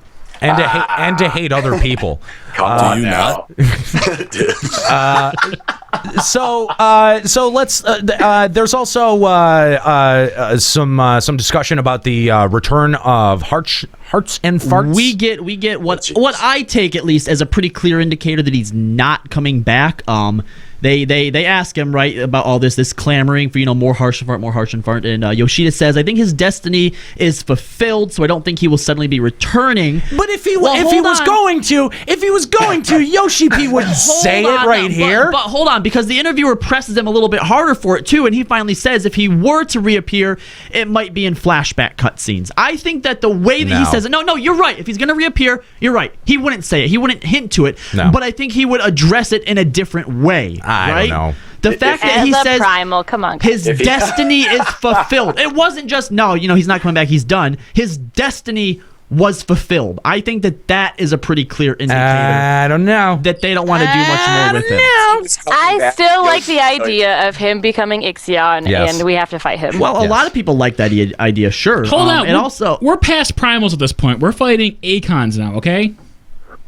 No, we're fighting the Warring Triad. Yeah, the Warring Triad. We don't know which I thought are icons. Well, that's what the Well, remember Ethis gave us that new bit of info that none of us really kind of looked at before, because we were always trying to decide what are icons, what are primals, blah blah blah blah blah, and maybe primals are icons that were killed then returned, and icons are ones that haven't died yet. Right. Yeah, I know that we had tossed that theory around, but all we really know is that icon is the name that the Alligans used for primals. Right. We don't really know if there's a difference between them yet. That's true. And hopefully, if not the story, we'll be able to clear some of that. Maybe Koji Fox will be able to clear that up. Now, this next piece is something that, I don't know, maybe it was surprising. I guess if you really think about it, it shouldn't be, because we know already that they're thinking about the storyline in the 4.x series, but they said that Haurchefant's fate was known as early as 2.2 and 2.3.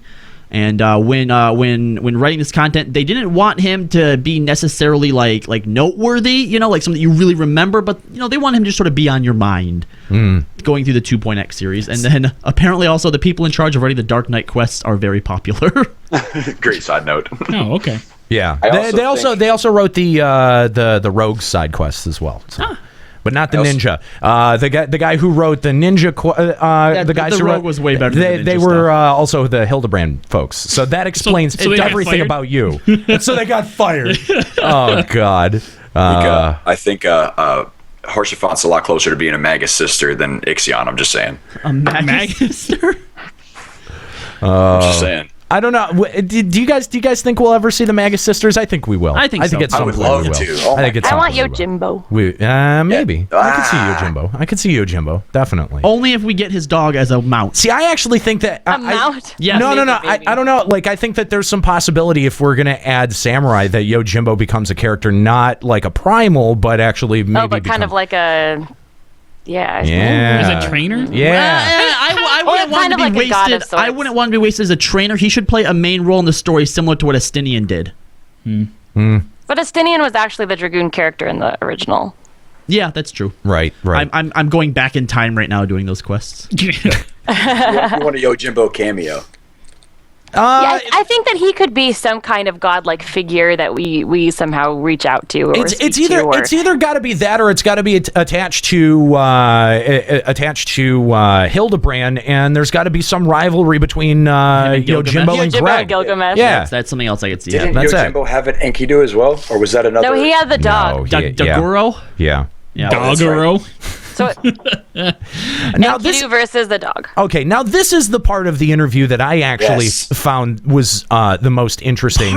Parts of it worried me, depending on how you interpret it. We'll see. This is exciting. I think it is. So customizing characters beyond appearance. They don't expect that we'll be able to make multiple branches for the job system anytime soon. So nothing like World of Warcraft's talent system. Right. Which I think is probably pretty okay. Yeah. I think something like that. The thing that Yoshi P brought up in this interview is that when you have a binary system like that, basically the community decides, well, between A and B, well, A is definitely better for now, and everyone goes, piles on A, and then later on in development it turns out that B is better. You know what I mean? So like they don't want to end up having to have that kind of consideration, pigeonholing their, like they're wanting to do, design fights in the future, because you would then have to, like they were saying, with Astrologian,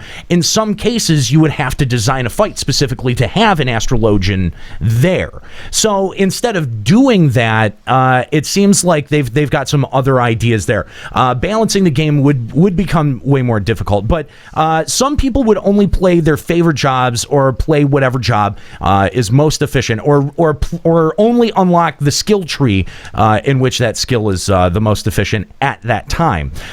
So Yoshida said, we're working on getting rid of those differences, but I wonder if it would be better to add a new job or to make people happy. Would adding more individualization play any role in this game? But what I think is really interesting here is that he's saying definitively that, look, we're not going to be looking at an ability tree system to be able to allow people to customize characters moving forward. But he does recognize the importance of being able to customize your character, which makes me think, well, okay, what's a way that you can, in the short term, customize your character?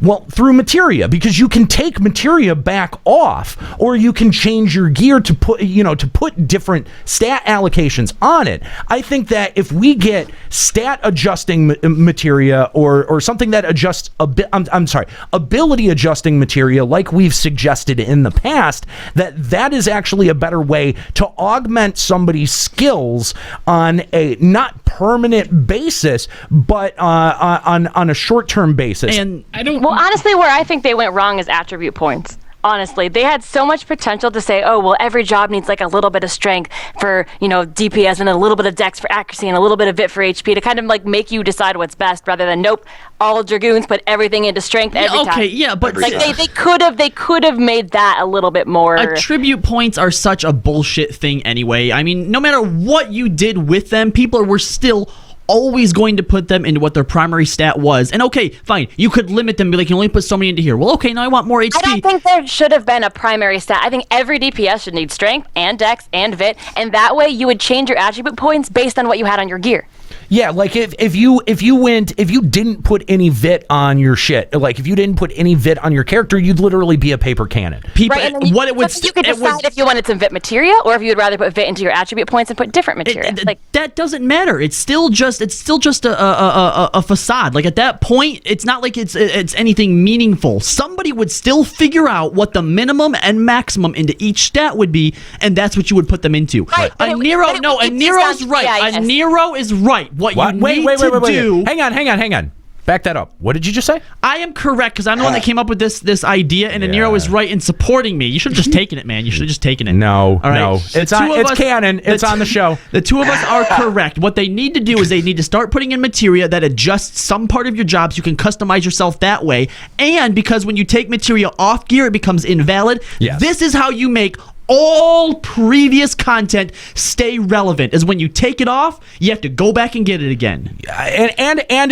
Dude, I mean, that's gonna like, I don't think you can do that all at one time. You've got to be very smart in the way that you do that. Like adding materia that augments an ability that is not that great, and then later on we get more materia that sort of moves more in that direction. But I agree. If you take the materia off, you want to change, you lose that materia, and that creates an economic environment for it as well. But you don't even necessarily have to sell it, because Juxta, me and you are already doing it with Record Keeper, right? They introduce materials in that, and even the ones that you don't want that you'll never use, guess what? You still farm them, don't ya? Yeah, I guess. All right, but my question is, can the materia system actually alter your attributes, or not attributes, but alter your abilities by reducing the cooldown or increasing potency? Why not? Yeah, why not? I'm saying from a system standpoint, can that system handle that? Why wouldn't it be able to? Why can't we queue up in Duty Finder with the Chocobo? Why can't they fix that? Why haven't they fixed it? Because it's hard-coded. No, that's different, because you're actually the problem with queuing up with a Chocobo out is that it puts you in a party with that Chocobo. I know, but that's the problem. I'm saying, why haven't they just made the Chocobo like a fairy or something, or like a minion? Because then you could have 8 people and 8 Chocobos. They didn't want that. I'm saying, there's reasons why. That's no. Nika brings up a very valid point, that you don't want an 8-person party and all 8 people with the ability to have a Chocobo out. Even if there is, that's why it fills up a party spot. Even if there is some weird reason why they can't do that, that's coded in the way that materia is, then they just throw out the materia system and they just remake it from the ground up or whatever. I think that eventually they do want to make it so you could probably queue with Chocobos in your party. They said that they plan on adding it when they can. But it's all about priority, and something like that isn't as high as some of the other stuff is. It's the same reason why, in patch almost 3.2, we still don't have another fucking rank on our Chocobos. So, I mean, still don't have the Grand Company ranks that max out on 1.0. Yeah, right. Yeah, that too. It's just about priority. I don't know about you guys, but I read this specific part of the interview like really, really closely, and I don't know if I'm making this up or if I'm just like fabricating this out of what I wanted it to be. But the way that I read this part was they were talking specifically about like if I as a dragoon could bring in moves from a monk or bring in moves from abilities from another class to combine with my current class, customizing that character beyond its appearance, where they specifically say in that regard, some people would only play their favorite jobs or play whatever job is most efficient. Like I might be able to take Dragon Kick from a monk and add Dragon Kick into my ability, whereas we could completely replace a monk and then play with a dragoon and a ninja. Or I could like maybe take some ranged moves from a bard. Man, that is starting to flirt so hard with the idea of a sub job, right? Yeah, they had mentioned hybrid jobs a long time ago, and they totally never went with it's not something that I had considered, Joe. I have to give you that. I feel why when he says we don't expect to be making multiple branches for jobs anytime soon. It's like, hey, guys, this is not something that we can easily do right now for this current X of the game, but he also says it's not anytime soon. He doesn't completely say it's not going to happen, or that it's not possible at least. Correct. That's what I read into in this. You know what I mean? I don't know if I'm just thinking that or relating that back to the last interview where that took place, Nika, but that's what I thought he was talking about when they were talking about this point in the actual interview. I think you have some solid stuff there and other stuff I can't quite see, because I think when he talks about people who play their favorite job or play whatever's most efficient, I think that's talking to two different types of people, right? I don't need another job. Ninja's all I want to play because it's the most fun. Same with Dark Knight View. That's all you want to do, right? Yeah. And then you have people like Nika, who's basically, sure, there's jobs that she likes to play that she has as her favorite ones, but she has so many jobs at 60 that she's going to bring whatever her raid group needs, right? Whatever is going to be the most efficient in this case. And sometimes that, I think, the people who just play their favorite jobs, they get left out sometimes. And so when he says we're working on getting rid of those differences, I think what he means is, they're trying to get to a point where there isn't just one job that fits into a hole, and, any DPS will work, any healer will work, any tank will work. And you know what? You're right, too, about the second point. We don't expect to be making multiple branches for jobs anytime soon, because balancing the game would be much more difficult. I kind of just took that as a boom. We don't want to do that. But you're right. When he says anytime soon, it's not like a foregone conclusion that it will never happen. Yeah. But I also don't think the idea of being able to take whatever we want from other classes and put on ours will happen, because you run into the same exact problem, which is balancing the game, because then you have to take into consideration every single possible job combination and move combination, and there's just some stuff that you can't possibly foresee. Right. All right. Let's move it along here. Hall of the Novice. Oh my God! When I read this, I was getting so fucking triggered, guys. As I was reading this and making these notes, oh my God, I was getting so fucking angry. Every fucking point, I'm like, it's Guildhest. It's fucking Guildhest. That's what you're making. You're making Heaven's Ward motherfucking Guildhests for level 60 people, except you're not queuing up for it and getting fucking rewards and working together with people. They're putting you in a fucking bubble, so when people see you fail at this basic fucking bullshit, they can't laugh at you. Oh my God, it's so yeah, it's stupid. So you gotta back off now. Hall of the Novice. Guys, listen to this. The Scarecrow dummies are instant striking dummies, so people can't make fun of you when you fail. Yeah, pretty much. No, Nika, it doesn't show a DPS number. It doesn't show a parser number. All it goes is, here's a rank 1 dummy, do your rotation. Oh, you beat it? Here's one that's a little bit harder. Oh, you beat it? Here's another one that's, oh, you didn't beat that one. Well, it's a good thing no one's in here to fucking laugh at your stupid ass. Okay, but if you don't beat it, then you know there's something wrong with your rotation. Okay, fine. You know what else could tell you that there's nothing wrong with your rotation? The fact that you can't clear fucking raids. Yeah, well, it will give you a number. Well, no, it's not my fault. It's everyone else who can't clear it. And I'm doing everything perfectly. And apparently there will be a way for you to compare your number against somebody else's. But it's not a number. What is it? Color coded? I don't know. Red, green, yellow, orange. I beat dummy 3 in time, which is X amount of HP. Yeah. Okay, there you go. People will find a way to put a number on it. So just give us a fucking numbers. Especially because I'm sure they could open a parser, like an actual parser, while they're in there and see the numbers. Yeah, that's the thing is that with if you have access to an actual parser, this means absolutely nothing. Yeah. So I'm glad we're wasting development time on That's something that's already in game. Yeah. Well, fucking bullshit. it's for the PlayStation players. Fuck them. I'm sorry. The PlayStation players don't have guild hests. That doesn't teach you your rotation or your DPS. Just fucking practice. We have dummies for PC or for PS3 people. Okay, apparently, if we need this shit in game, if you're on PS3 or PS4 and you walk up to a dummy and just start hitting it, like, how do you know that your rotation's good enough to clear things? How about you go into a dungeon or a raid and you see how fast things die? Okay. Again, that could easily be someone carrying you, or like you think you're like seriously. Like, I mean, you can say that all you want, okay? But for those black mages that I still see spamming fucking Blizzard over and over again, that get carried by me and everyone else in the party. If you go into this dummy and spam Blizzard, they're not going to clear it. They're going to fail. Obviously, but you think they're going to? All right, so they go into a dungeon with you, right? And they're spamming Blizzard over and over and over again, and you're telling them that's the wrong way. That's not how you do it. Listen. You think that in their head they're like, "Nuh-uh, I'm doing all the damage I can right now." And by going into some fucking instance with a dummy that they can't beat, then they're suddenly going to go, "Oh, I guess she was right. I'm not actually contributing." No, I honestly That's do, because bullshit. those people are the people that go, "You're an elitist, just do your job. You're a No, because those people are going to go to the. It's not going to fucking help. It's not going to help. Those people are just fucking idiots. Some people it does help.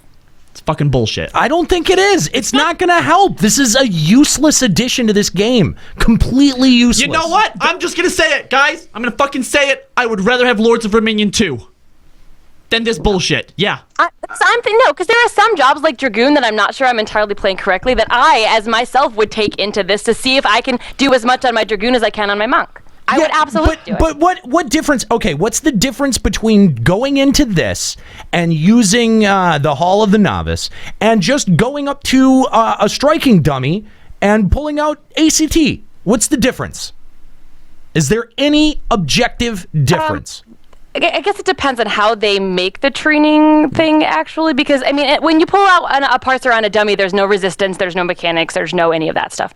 There's also, I don't know, it's HP resets over and over and over again, so actually, honestly, on a dummy, you can hit that, like, under 20% extra DPS over and over, which you're splitting hairs here. No, I mean, it really is. It's very straightforward. Whereas I think if this is a monster or something that you have to defeat within a certain amount of time, I feel like it's a lot more indicative of your DPS rather than hitting a dummy with no resistances or anything. It says Scarecrow Dummy is what they call it. Yeah, it probably isn't going to attack you. I know that, but it's not going to attack. So what? The fact that it has one set of HP and it feels like it's like, okay, this is a rank 60, savage level monster. Let's see how fast you can attack it. I guess indicative of my DPS rotation than a dummy. I guess if it's putting out different patterns of AOE moves or floor moves that you have to dodge, that would be different. I would want to see. That would be different. That we have no indication of that. I know that would be cool, simply because you're not. I mean, and that's what I'm wondering too, is when they calculate how difficult a raid is going to be, are they saying 100% damage as if there was no AOEs or moves to dodge ever, or as if you were actually dodging the mechanics? All of these. Something like this would help with that. All of these people in the chat that are going, ACT is against the TOS, it breaks the EULA. Shut the fuck honestly up. If Square Enix Shut the fuck up. That is not a deterrent for anyone. Nobody's been banned over using a parser ever. It's not an actual deterrent. They say don't do it. It could get you in trouble. It's never going to get you in trouble. I'll tell you guys flat out right now. Shouting, "Hey everyone, I use the parser." Nika, Joe is trying to talk. You're good. It's if anybody was scared to use ACT, look at the majority of like 80% of the Twitch broadcasters that broadcast on Twitch Final Fantasy at any time. If Square Enix really wanted to enforce that, they would enforce it against the people that tell people that I'm using ACT. If they had an issue with it, they would have kicked Xeno. It's not even that. You're right, and it's not even the people who say that they're using it. Like, there are a lot of Twitch streamers that have the overlay right on their screen. Right. Yeah, like, they blatantly show it. Like, I am using ACT right now. Not just that, not just that, but FF logs is a matter of public record. You know, and so you know what I mean. Like FF logs, look at the vacuum that FF logs has come in and been able to fill because Square Enix doesn't want to support the actual game functions of their game. You need to be able to have an objective measurement of your DPS if your DPS requirements are going to be that fucking strict. So if they're not going to add, some kind of in-game parser and the fucking scarecrow is the best that they can do, sorry, ACT is perfectly viable. FF logs is perfectly fair. You need that objective measurement to be able to you know what? All this is gonna do is give people another fucking excuse because now they're gonna go into their stupid scarecrow dummy. They're gonna clear whatever the highest rank is. They're gonna try to go into Savage. They're gonna fucking fail and be like, well, I don't understand what's wrong. I got the highest DPS on the dummy. What am I doing wrong? It's not just about the number that you can pump out. It's fucking about being good. You know Get what? it? 9-1, like the hardest difficulty of this scarecrow is going to be something like even terrible people can clear. Because you're just standing there. Well, no, it's not. But No, I that's still think the the thing. hardest Hang on. difficulty, you'll need Nika, the perfect hang on. rotation. It's not going to be about actually defeating or not defeating the scarecrow. It's going to be about the amount of time that it takes you to defeat the scarecrow. That's going to be the measurement. Yeah. Okay. They're gonna tell you that? When okay, for example, remember when you used to go into BCNMs, they would tell you that the last clear and the fastest clear was cleared by this person on such day. They need to do that for everything. That would be sweet. They're going to do. I There was guarantee no you. reason for that, but it was cool. I guarantee you that that's going to be one of the measurements on the scarecrow. That you're going to be able to see other people's times on it. I don't know if you will. You think? Yeah. No, I don't think you'll be able to see other people's time. I do. No. I do. I think that's going to be the measurement. Hold on. They want you to put you in a bubble so no one can make fun of you and you won't be embarrassed if you fail. Right. So But they're going to tell you people that beat it? No. Hang They're going to tell you people that failed it. They'll tell you people that beat it. Hang on. Let me find. I'm going to find the exact quote. Not to mention, even when they did that on 11, it was an imperfect system because after every maintenance, it would just reset anyway. I just don't understand why they don't want to, like, I think it would be really unique for Square Enix to step up and just say, hey guys, here's an in-game DPS meter. Like, you guys, we don't want you using ACT. We don't want you doing this. We don't want all that stuff to happen. Like, here's an in-game meter. Not only is it going to help the hardcore raid, but it's going to help the people that think that they're good, that obviously aren't, because their number will be visible to them. There's nothing about the meter that is wrong, like within the industry, MMOs, right? Because World of Warcraft has been letting people do shit like this forever. If there is a particular one that they don't think is working in the game or maybe gives too much of a fair advantage, then they step in and say, no, you can't use that one. So for them to say, yeah, go ahead, use ACT, I don't think that would be some big giant thing that they're like afraid of. But someone in the chat mentioned it's not about enforcement, it's about endorsement. Okay. They don't want to endorse them, but it's not something that they're going to enforce either. Right. Exactly. All right. I'm gonna read a couple of these quotes, and then we're gonna have to move on because we really do have to get into the PvP topic here.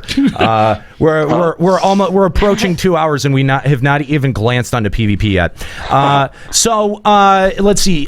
Specific responses from Yoshida. The Hall of the Novice is content that we've been developing with the release of patch 3.2. This content is really for the first time MMORPG players to teach tanks how to take hate, healers how to recover the tanks and other party members, and for all jobs how to avoid enemy attacks. It's content how to avoid enemy attacks. So we'll have AoEs and stuff. It's fucking guild. Hang on. Shut the fuck up. Shut up.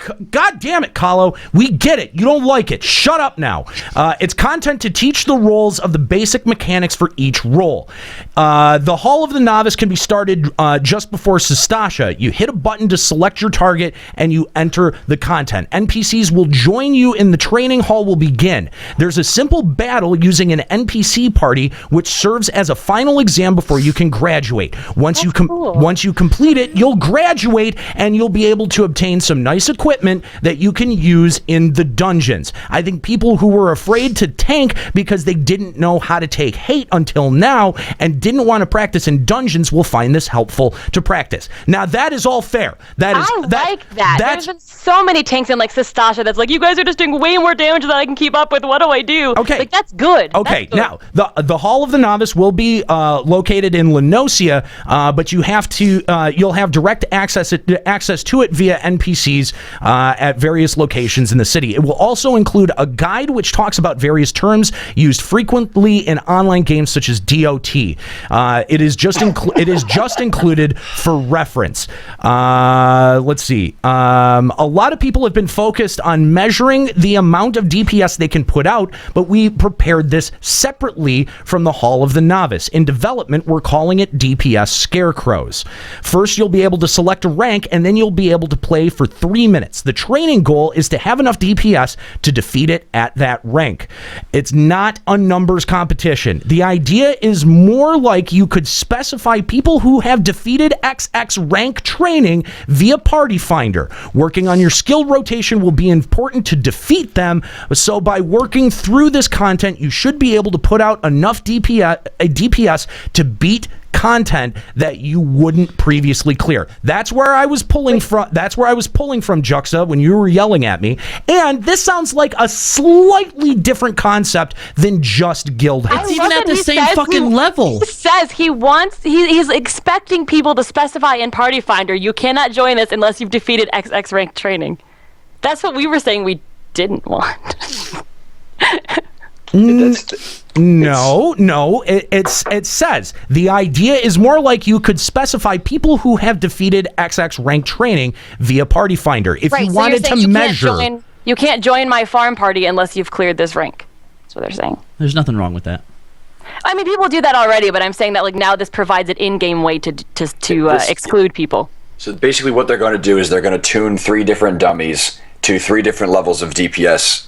And the highest one will probably be within that 10 to 15% of maximum DPS for whatever class they're looking for. And Nika, what you're referring to specify looking for it was we don't like when people say you can't join unless you've cleared it, but you can't clear it unless you join. The only thing that's stopping you from clearing the fucking Scarecrow dummy is you. That's true. Very true. And you know what? I'm gonna press you a little bit, Kahlo, here on the training hall. The training hall does seem to be filling a specific function, and that is if you've been playing this game 1 to 60 as a DPS and you want to try to learn how to tank, this would be a good way to do it without fucking over an entire party. That's true. Now, how many times have you gone into Duty Finder and you know the person obviously isn't new, but they're not doing what they need to be doing? Guildhasts. The very first Guildhast gives you 3 packs of mobs with 3 in it, and you have to learn how to hold hate on those 3 mobs. I'm telling you right now, that is not going to provide the same function. Like I've gone into deep. I mean, some of the Guildhasts they provide different ideas of mechanics and like different like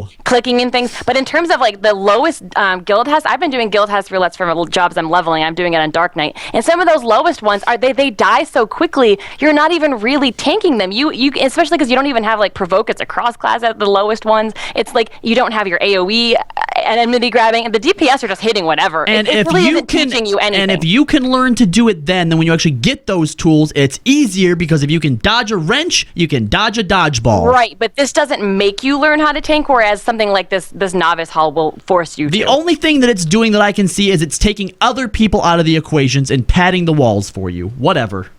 I don't think so. Because the Guildhasts do not make you learn. Like people, like literally the DPS can just carry everyone through the early lowest ones. Yeah. It doesn't teach you how to tank anything, and you get into a dungeon and you're like, It really doesn't. Literally, I had this the other day when I was on Dragoon. The guy's like, literally, you guys are putting out way more DPS than I know how to handle at this level. And then I just went in and tanked it. And since I'm, a main tank, even at level 20, I could do it just fine. Keep in mind, so, like, they need to learn somehow. Keep in mind too that the guild has happen at such a reduced level that you're not actually getting a sense of your full rotation. You've got 2 skills that you can use as a tank going in there. You're not getting an actual sense of like what you need to do to rip hate back. That's an important. Hang on, that's an important skill to know as a tank. Is in the moments that you lose hate, how do you get it back? And I guarantee you that a guildhast is not going to teach that. No, guildhast you can just kill the things. You don't even have to tank I just don't think that this was something that was necessary. I think if people want to learn how to do it, they can go into dungeons and do it. And you say, yeah, okay, no, you don't want to go in and screw a party over. I get that. Stop.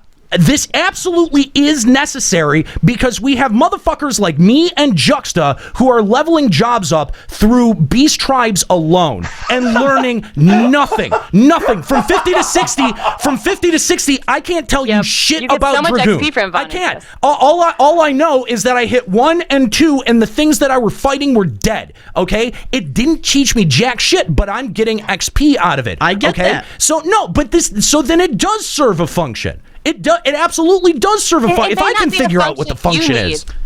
Here's the difference, all right? If you and Juxta level a job 50 to 60 without going into a single thing, and then you go into a dungeon, you have at least some idea whether you looked it up or you asked someone what you need to do. Is that correct? That is absolutely not true. So you're just... No, hang on. I said for you two. Not true. For you two. That's not true for my healer. That's not. I leveled my white mage to 50. I could not. I couldn't operate that thing at 35 if I tried. Okay, and that's in that case you're gonna fall into the second category, and those are the people like Nika's black mage who thinks they can just go in and do whatever the fuck they want, regardless of if you tell them how to do it. I think the people this is aiming at are people who don't even take fucking directions. Not Nika as a black mage, but the black mage that Nika is. Yes, the black mage that Nika was with. I think if you have half a brain in your head and you go into a dungeon and you're a new tank and you tell people, hey guys, first time in here, I don't really know exactly what I'm doing. Please bear with me. You're not going to have a train wreck. The type of train wrecks you're talking about that ruin the whole dungeon are people who refuse to learn the job and who probably aren't going to utilize this anyway. That's true, but and as well as some people are more than willing to sit here and give tips, which I do every time I get a new tank in a dungeon, it would be much more efficient if they had practiced on a dummy and then come in. Look, I'm not. If they had context walking into it, yeah. Okay, you're right. This does serve a function in the game. There are people who will use this, right? But it doesn't need to be there. It's like it's like story mode for Alexander. You put it in, people are going to use it, but we didn't fucking need it. The thing is, though, that this does serve a purpose that will actually make people better, unlike the development time they waste on bullshit things like Lords of Dominion. Like, this serves a purpose. Plenty of people will get better because of this. It's necessary enough. Maybe you won't use it, but there will be plenty of people that are better because of this, so it's worth it. Yeah, those people still could have gotten better without it, is what I'm saying. Well, yeah, but you know what? Just because you you think you don't need it or want it. I'm not even saying that I wouldn't learn anything from it. Yeah, I think it's more fucking hand holding. I don't think so. No. All right. At that point, this is a tutorial mode that should have been in the game from the beginning, and because it's not, and because everyone has a 60 already, everyone has a 60 already, you're saying, oh, we don't need this. But I think it helps plenty of people. I actually think that it serves more of a function for a large population that are sitting at 60 that really don't know the finer parts of how to operate their job than an incoming population. I don't think that an incoming population is going to use this as much as I would. Fuck, I'd use this to learn white mage if I really wanted to learn white mage. I think that the best part about this whole thing before it becomes the whether this is a guild hest or not argument is that there is a select portion of this game that understands the social aspect and understands how to find the information that they want. And then there's also a select portion of this game, whether you want to break it down to introverted, extroverted people, whatever. There's a portion of this game that does not understand, that will just play at a very bare minimum level, at a casual level, and still be able to clear content. This allows that group and demographic of people to pursue excellence in their class without having to be social, without having to go into the scary world that is Google and look up information. It allows them an in-game avenue to get better at their class if they want to pursue it. This is prime for anyone who has raid anxiety. This is a prime function for anyone who feels like they might not be up to par stepping into the raid game. Well, we'll see if that's what it ends up being. But Callow does make a great point that this has been available through friendship and available through the internet. Oh yeah, for far longer than they're putting in the game. Totally. No, I agree with that there are ways to learn these skills, because if there wasn't, no one would have them.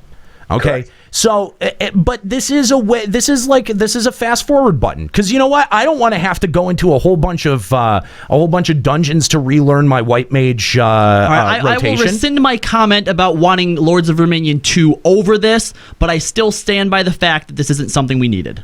Yeah, for me personally, what I love about this game is that at level 32, you have to do a dungeon called Brayflox.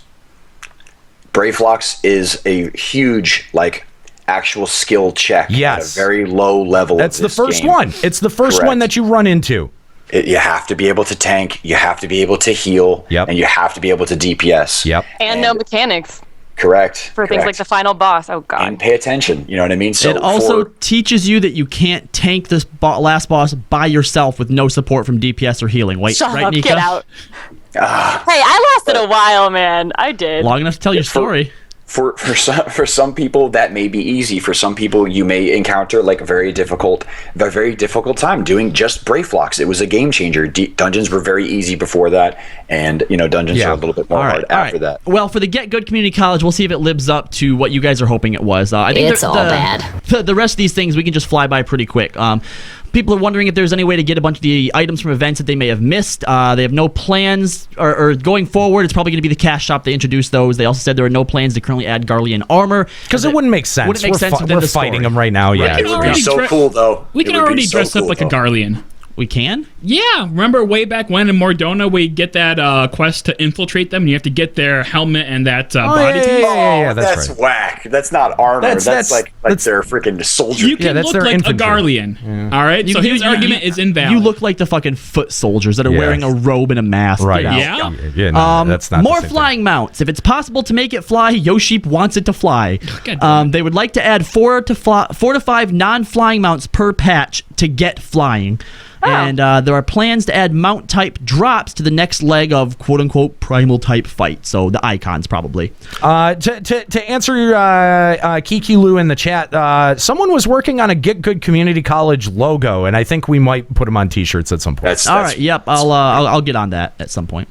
There's no plans to turn level 50 content into level 60 content. Apparently, people really want to fight Titan as level 60s, but they would rather put a higher focus on continuing content that we are actually currently exploring. I just want to point out that this is the only online MMO community that I've seen that actually wants us to have rehashed content. Lols. Yeah, kind of. I mean, I think people have nostalgia glasses for Titan now because of how hard it was when it came out and how insane and it was the first batshit crazy mechanic fight, and people just want to see it now even harder. See, I'm not sure about that. I think people like me, look at content being underutilized and are disappointed because there's potential there. That's a difference. That's different between having content that's underutilized and rehashing and making new content from old content. Yeah, bumping it up to 60. Yeah, that is a different thing. Yeah. They are working on a spectator mode for Wolves Den in conjunction with an esports tournament that I guess is going on.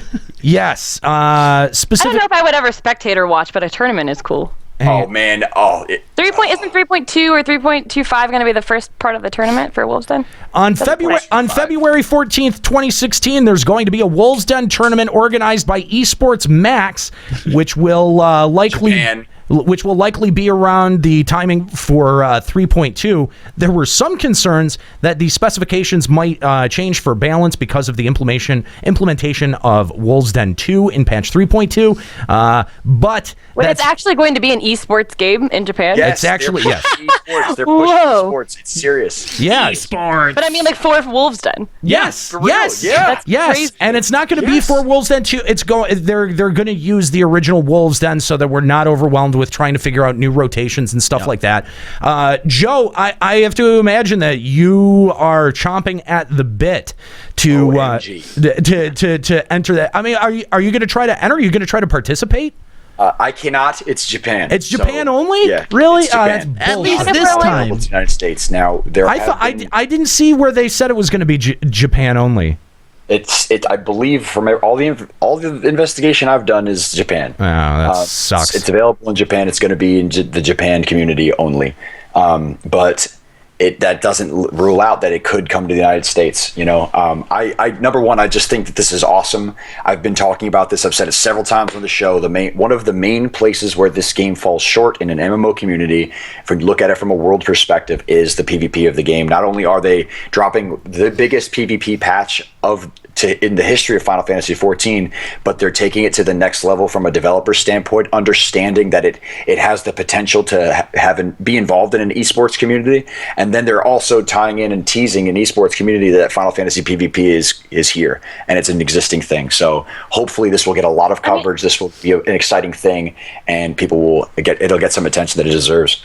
And that they are doing, like, what is it, data center-wide tournaments every, like, 0.5 patch or something is going to be, like, a new season or something like that? Yeah, not so much a tournament, but yes, a season like where a season where they're going to have ranks. Ratings. Yes. Right, and, like, every 0.5 the rankings will reset and you'll get exclusive shit, which is cool. Yep.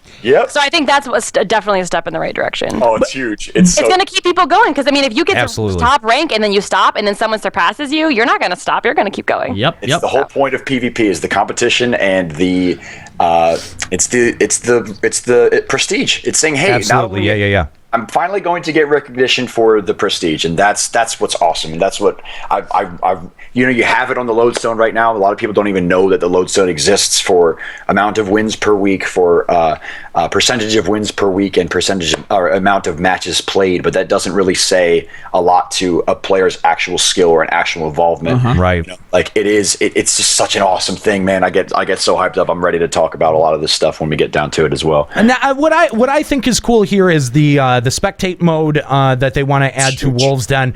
I think that this adds just to kind of like have a little bit of a meta conversation. This opens up an opportunity for us to be able to LBR sponsored PvP. You know what? I think we should do a sponsored tournament. Where the winner wins something from us, from LBR. Runners up will also win something, and then all of the matches are live streamed on LBR, and we call all of them. That would be pretty sweet. I think that would be fun. That would be fun as hell. Joe for color commentary.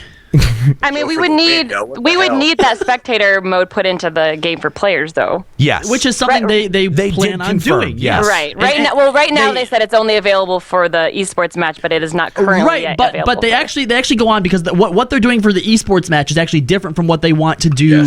In game as well. Right. The esports stuff is like a very minimal. There's just gonna be like an overall sort of camera thing that has different angles. But when they actually put it into the game, they want you to be able to select different players to be able to watch from as well. The whole point is that because they're developing this for the tournament, they're going to be able to implement it into the game eventually for all players. Yep. Now, before we get into the big PvP part of this, the last bit from the interview was they were asking about catching up as an ex-FF14 player. And Yoshida says that the time it takes to get from 1 to 60 is about the time that it would take you to play a standalone single-player RPG. Around 18 hours to do A Realm Reborn up to level 50, 10 hours to go from batch 2.1 to 2.55s, and the crest rewards get you item level 115 to make you Ishgard ready, 20 to 30 hours for the Ishgard story and caught up to where we are at the latest story, and then 10 hours to obtain equipment that allows you to enter at the highest level content. Which means at this point, buying FF14 just as a single player game, spending just as much as you were on a single player game, and then if you want still get to continue to play, yeah, exactly. And I think that that's fair. I think that that's a fair investment to ask your players. Back in the 11 days, I would say that those, that was a way longer grind. It was a way bigger ask from Square-Enix. And there wasn't as much initial return, just right out the gate from it. Yeah, so, absolutely. Absolutely. Yep. So, I agree that, FF14 is a solid investment. If you're just looking for a game to play for 60 hours and then put back down, you can go through all of FF14 and experience the majority of the narrative without having to really, really invest yourself in all of the endgame stuff that comes later. So I think that was a really cool thing that they stated in the interview, just to say this and say it it's cool to quantify it like that when you do want to compare it to another video game, but for what that really does right there, it really sells short the overall experience of what Final Fantasy XIV is in everything else. Like, if you really want to go blast that and do that and enjoy it for that amount of time, yeah, you can, but there's so much more shit you can do in Final Fantasy XIV. Oh, yeah, absolutely. That's just before you get introduced to, where people are right now. Right. I was just saying in terms of, if you're looking for a console experience, or you're looking for a essential Final Fantasy experience, but you don't necessarily want to sink yourself into an MMO. You can still get that. This is this is what you should expect. You know, like however long it takes you to beat a 60-hour game, that's about how long it's going to take you to get up to speed with this. And that's a really cool statistic to tell, or a a value to give people, to say, hey guys, it's not overwhelming. Like, you can get involved. You could get up to max level by the time 3.2 comes out. So. Yep. So this is what they say. They talk very briefly a little bit about PvP here in the interview, and then we're going to get into an email that we received long ago. And in the email, you'll actually get a sense of how long ago we got this before we move into the main discussion topic today. So they were talking about the possibility of a PvP server, which Yoshida says he is open to. Maybe just making one to see how it goes. And basically, once you join a grand company, you would then be able to be targeted in the real world by other grand companies and killed. Oh, I love it. Aetherites would be considered safe zones, and which makes sense. It does, and if this became popular, additional servers could be made. And then for a while, they just kind of shot back and forth, like different ideas and stuff, like how it could encourage more cooperative play with players. You need to protect newbies. You might have to join up parties for doing fates or doing hunting logs, just so that you didn't go out and get slaughtered all the time. And it was something really, really fun. They actually go back and forth a lot, and it's a great interview that you should go and read. But this brings us to the email that we got. Now, this email came from a player by the name of Vegan Pete on Adamantoise. And just like our emails nowadays, this one's still super long, so we're going to jet through it really quick, then we're going to jump into this. It says, "Hi, LBR. Thanks for producing a quality podcast that I look forward to listening to every week. I've been listening for probably about 8 months now and thought I'd finally add to the discussion and let you know how much I appreciate what all you do. I think it is quite obvious that we are in quite a lull right now." Yeah. "And like many of you on the show, the delay of 3.1... has me a bit concerned for the game going forward. However, I do think that Alex and Alex Savage would be enough if they had not neglected certain parts of the game. Most notably, I think that PvP grand companies, even though I know that they are four little words to you guys, crafting and gathering have all been subject of neglect. I am a firm believer that a strong PvP system would have helped this break-in content quite a bit. Wow. I've got ideas to fuse all three of these neglected areas together. Full disclosure, my favorite MMO of all time is the Dark Age of Camelot, which is still going on a subscription model, by the way. Many of my PvP ideas are similar to how Camelot implemented them." By the way, Dark Age of Camelot is probably one of the most solidly designed MMOs ever in terms of PvE. They really, really mastered PvE. So, all right. First of all, while most people are asking for the grand company requirement to be lifted, I'm all for keeping it. Honestly, I think free companies should all be restricted to one grand company as well, but I know that will never happen, and I'm trying to keep this semi-realistic. I know the states of Eorzea are not at war, but I can definitely see them having conflict when it comes to resources. I propose that there should be a large open-world PvP zone based around these resources. There would be mines, sawmills, orchards, etc. that would be able to be captured and controlled. When your grand company controlled the majority of one type, gathering nodes would spawn for members of that grand company. Think of like a Korthus-sized zone. Yep. If it is a PvP zone, gatherers would be able to be killed. You would need Disciples of War and Magic to protect these gatherers. Gatherers will obviously feed into crafting, but what will they craft? I think crafters should be able to make the best PvP gear available with materials gathered in this area. There should be new craftable PvP gear that would be best in slot with melds. I would make left side gear meldable with normal, det, crit, strength, mod, etc. But all the right side gear would be meldable with resistances. I don't even know if the system takes into account resistances, so they may have to tweak that a bit. The PvP gear would not be able to be used outside of PvP. I know this is generally a PvE game, so I don't want to leave those people out. If your grand company owned the majority of the controllable mines, mills, etc. in the PvP zone, it would unlock a dungeon. The dungeon would be full of notorious monsters. Some might even have a low chance of dropping an item level 250 piece, maybe. The dungeon would be more like a zone, I guess, because I would not make it an instance. Once your grand company lost control of the PvP controllables, the dungeon would open up to whichever grand company took control, and they would be able to enter the dungeon and possibly wipe whoever was already in there. Many people will complain about balancing in PvP. I can understand this in a game like Camelot, where each realm had its own unique classes, but in Eorzea, each grand company has access to the same exact classes. There wouldn't be much balancing needed, no more than the occasional tweak that is made for PvE abilities. Not guilds, though. I mean, think about it. Like guilds for specific jobs are in specific zones. That would make it really difficult. Say if you started in Limsa as a archer, you'd have to make this something that was easily accessible then to everyone at a certain level, maybe. I think this system has great replay value and has something for everyone. I think if there was a vibrant PvP system, it would make any extended time between our traditional PAT content enjoyable. I didn't mean for the email to be so long, so it probably won't be read on air, but hopefully it can lead to some good discussion. Really enjoy the show. Keep up the great work you're all doing over at LBR. Thanks, Vegan Pete on Adamantoid. Thank you, Vegan Pete, for that email. I think that there's a lot of really interesting stuff to unpack in here, and especially there with the suggestion of the PvP stuff in 3.2, something like as this well could be as a good, the idea of a PvP server. I think this would be a good precursor testing for an all-out PvP server as well. I feel like a PvP server would be very hard in a game like this. I mean, if you were on a healer, you would never be able to kill anyone. You'd just be a walking duck. The concept of it is fantastic, and if you can draw so much from this. Like the implementation of it would be difficult, and then you actually have to bring in people's personalities to the server. I think that it would be the concept of an entire PvP server where you could die outside of an aetheryte zone is incredibly exciting. It's an absolutely entertaining idea. Now, where I go, okay, it's exciting. You could go out with a party. You could the camaraderie would be fantastic. That's a great element. Now, what happens when you've got one FC who wants to camp outside of Alexander and kill everyone who's trying to queue for it? What happens when that happens?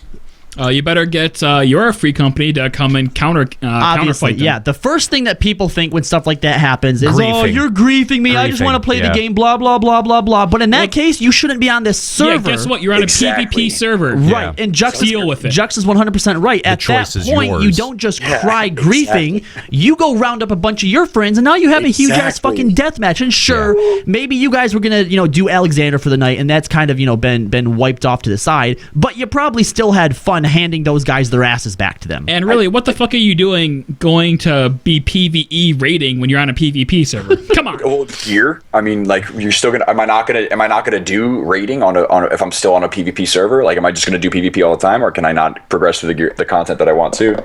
I think that the overall excitement and entertainment value produced from that one server could be more exciting than almost anything that I've ever broadcast in terms of PvP. Yeah, it brings a lot of predictability to it.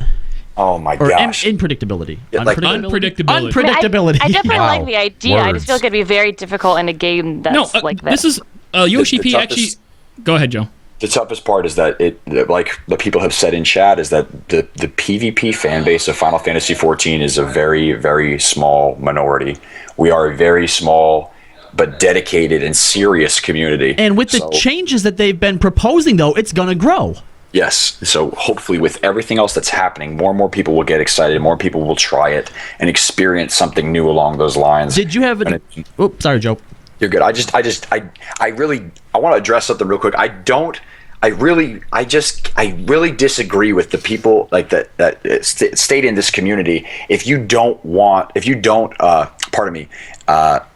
If you PvP in Final Fantasy XIV, or you like PvP, you shouldn't play it in Final Fantasy XIV. You're in the wrong game, basically. Yeah, I think that's such a terrible thing to say, such a terrible statement to make in a game that you love, or in a game that you play. Would you say that to a player that plays WoW PvP or a player that plays ESO PvP? It's such a specific thing. I've only seen that in Final Fantasy because 14. Final Fantasy has never had a strong PvP presence, but that's not to say that it can't have one. Correct. And I think the best way to implement it is just how Yoshi P said. Have one server. Just one server.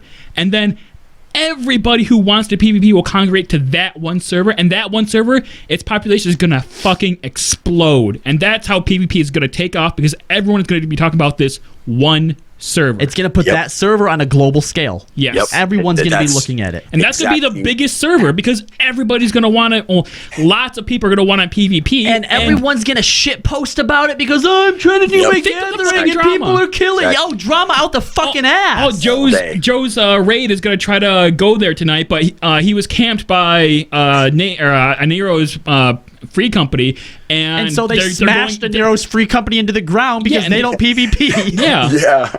But oh my god, the crazy I think about it is what if I'm broadcasting on that server at any time? The amount of attention that I'm gonna get to die. Oh, dude, is so stupid. You Joe the Notorious Monster. It would, and you know what? This type of upset in the game would also put FF14 on a global platform for all of the media sites. Everybody'd be talking about it when it's not even doing anything something new. Exactly. And Yoshi P even said, like, we would have like a little warning box, like saying, hey, you're getting into world PvP. Whatever happens, it happens. In So fact, deal with it. For them to not even try this would be dumb. Oh, if absolutely. If they just try this, then decide it didn't work, take the server off, they would have still got so much publicity at that point. Yep. So many people would have came to try this to be on the first PvP world.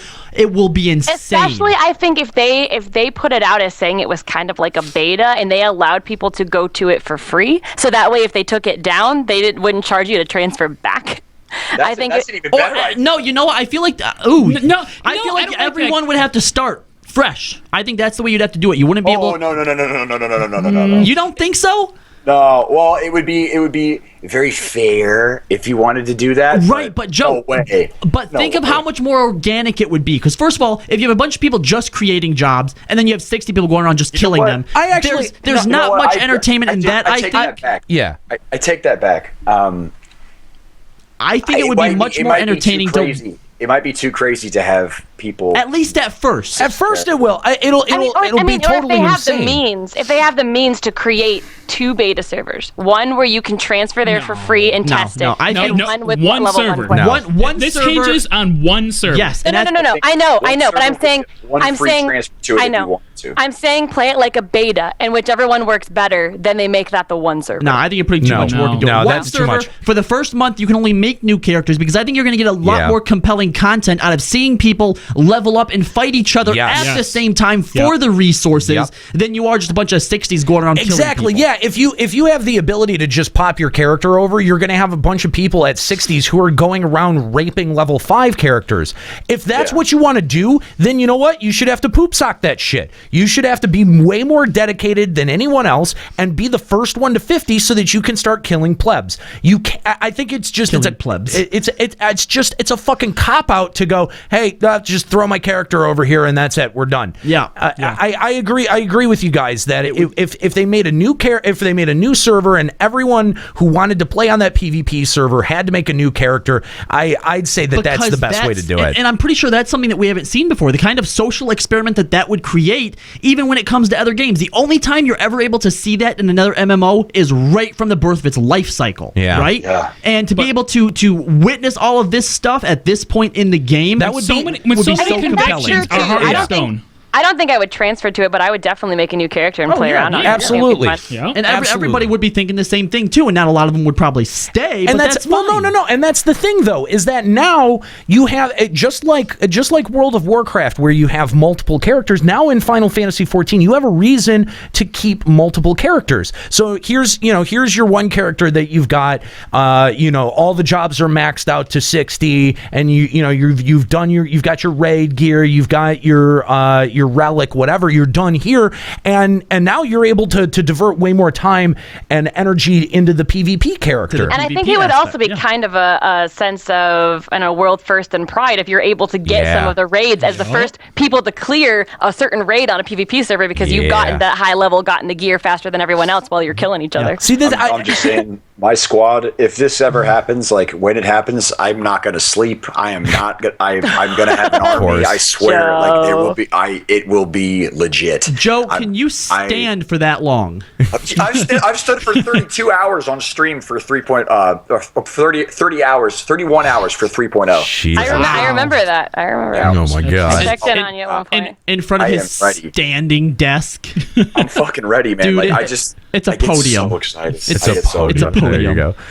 We got a caller who also wants to talk PvP. All right. Dilo of Midgar Somer. Tree Dolo, what's up? Oh, yo, what's up, Tree? Hey, what's going on, man? What's good, bro? How you doing, man? Yo, I'm good. How are you guys doing? Very, very well. Tree, what do you want to talk about? All right, so on this pretend PvP server, I think what we need is the free companies to have more of a prominence than the grand companies. You know what I mean? Like, if I wanted to call another free company out and we could just run up and stomp them out, and there's like a barrier and everyone could watch us stomp another free company out. You know what I mean? Interesting. And it makes as well with this new matchmaking system for the new 8v8s and 4v4s is like, the way we used to do it in Wolves Den we'd get 8 people together and then split them by 4 by rank, whatever, and then we'd brawl with each other. But now it's like so many people are going to be doing it, it might congest up the queues, so we might not be able to, scrap with the free companies that we want to scrap with. You know what I mean? That's a great point to bring up. At this point, if they were to introduce something like this, you would have you would be able to obviously do Grand Company versus Grand Company type stuff. You can still do the smaller stuff like the Rogues Den, but there's no platform for Grand Companies for free companies who are a mix of the different Grand Companies to go up against each other. But I feel if you're going to do this in like this PvP zone or this PvP world, I feel like you have to make a choice between either Grand Companies or free companies. I think Grand Companies, because then you have random people who will help you, but true. But that's the easier choice. But I also think this is still a great point. I think the idea of being able to call out certain Grand Companies, is absolutely something that should be addressed. And I think for that, what they maybe need is some type of separate instanced zone where you can meet up. So, for example, a way to queue up specifically for Seal Rock with a full alliance or with a full group, so that you're meeting in there to do it. Correct. Well, there's multiple to address all of the points. Like, number one, more PvP queues are better than less PvP queues. So I don't think I'll ever see the day when like congestion in PvP queues is a bad thing. The specifics of being able to queue up against the people that we want when it comes to 4v4 will always have the 4 different language selections. I can queue in Japanese, I can queue in Dutch against somebody else who's queuing in Dutch at the time. I'll always be able to find that 4v4 matchup. I will always be able to have a team of like if I'm going to be doing PvP in Seal Rock, if I'm going to be doing PvP on a specific PvP server, I'm never going to go outside of a 8-man group. I'm going to have an 8-man group with another 8-man group with another 8-man group, all combined up on TeamSpeak, all ready to go. If I'm getting that serious, why would I not be as serious as I am right now on that server? All things are going to come into play. And I think that brings up another good point where, if we're all making new characters anyway, then your grand company selection is going to be top of mind when you're making that character. So I think, if you're going to go, like Joe is going to, clearly roll a squad out if this happens, that you're all starting from the same grand company. And I think that it'll cut down on the desire for people from multiple grand companies to want to congeal into a free company. So I agree with you that, like free companies will change. I think on a PvP server, free companies will serve a massively different role than they do on the PvE servers. But do we need to account for free company play? I don't think so, because even on the PvE servers right now, in the 2 years that we've had service, there is no consideration for content that you can do as a free company except for Diadem. That's it. It's the only one. But now when we get into what the possibilities exist in a world that is 100% full and open PvP, we're going to see more specific things like the mob battles or like gang battles in areas like Cyrodiil in ESO. When I play ESO, like if I wanted to call out, like I'm in a group called Skooma Syndicate, and they're pretty well known in ESO. I'm a very small member of a much larger community. But if Skooma wanted to say, I want a 20v20, you guys in Cyrodiil, they will pick a point on the map which is far away from any other place, and then we can go in and just bang and just go do our thing 20v20 in a small place away from away from distraction and away from everything else. Joe, we're still talking about PvP, right? You can talk. You can take it any way you want, Cal. Oh, okay, all right. But when like to speak directly to Dolo, like all the most exciting and the thing that gets me so charged up about this world is that even if you do select a free company, or you do select a grand company, and you say like all Immortal Flames are going to be friends, that's not going to be the definitive truth. Your name and your the actions that you make on that server are going to define how people view you on that server. So if you join up with Flames and then don't carry your role or like betray somebody, there will be a story and there will be a dialogue about, hey, this guy's word means something. This guy has integrity. He has honor. He has values. You know, I want him on my squad. Not only is he a good player, but he has value. He's of good moral character. Right. That's the best part about this, is where there will be stories that will be created. There will be history. There will be lore. Legends will be born. Yes. And that's just it. It's not like, oh, so-and-so from Gilgamesh did a really cool thing. It's this guy on the PvP server. We all know this guy on PvP server because we're all on PvP server. Yeah. Sir Joe Never of the Never Fails is the only Dragoon to have never elusive jumped off of the Titan platform. Well, that's not a fact. No. Joe, I feel like what you're describing is very similar to the way that corporations work in EVE. Yeah. There are infamous corporations, and there are infamous incidents of other corporations being fucked over in EVE that go down in history. Yeah. And I think that there is the same ability to weave that kind of player-made narrative in a PvP server setting. And so I absolutely love that idea that, like, look, you can only really plan for so much, and then it's really on the players at that point. But I do think it would be interesting, like, say for example, if you did want to have free company content, tie that into housing. That you've got a free company or you've got a house with your free company. Now you have to defend that, or somebody can come in and take it over or take something from you, like maybe not the plot of land. That would probably be a little bit extreme. I'd like that. Don't get me wrong. I'd like that. That would be fun. But like something like the Astral Candescence, where they would steal it and you would have to. Then your free company would be tasked to steal it back. If you want free company buffs, then you have to have this Astral Candescence in your fucking free company house. Bringing that up, there's another aspect of what this PvP zone could look like that FF11 did as well. Do you remember outposts, controlling the outposts, right? I do. They give you access to certain teleports, right? And certain there were certain battlefields too that for sure. So that's another type of thing that you could put in here. Like, there is so many things that you could pack into a world PvP zone, right? Like Cyrodiil and ESO, or Wintergrasp in World of Warcraft. Putting dungeons in there, putting buffs that affect you worldwide. Like there would be a reason for everybody to want to go to this place and defend it. I think that was something. I think this is a much more realistic idea, also.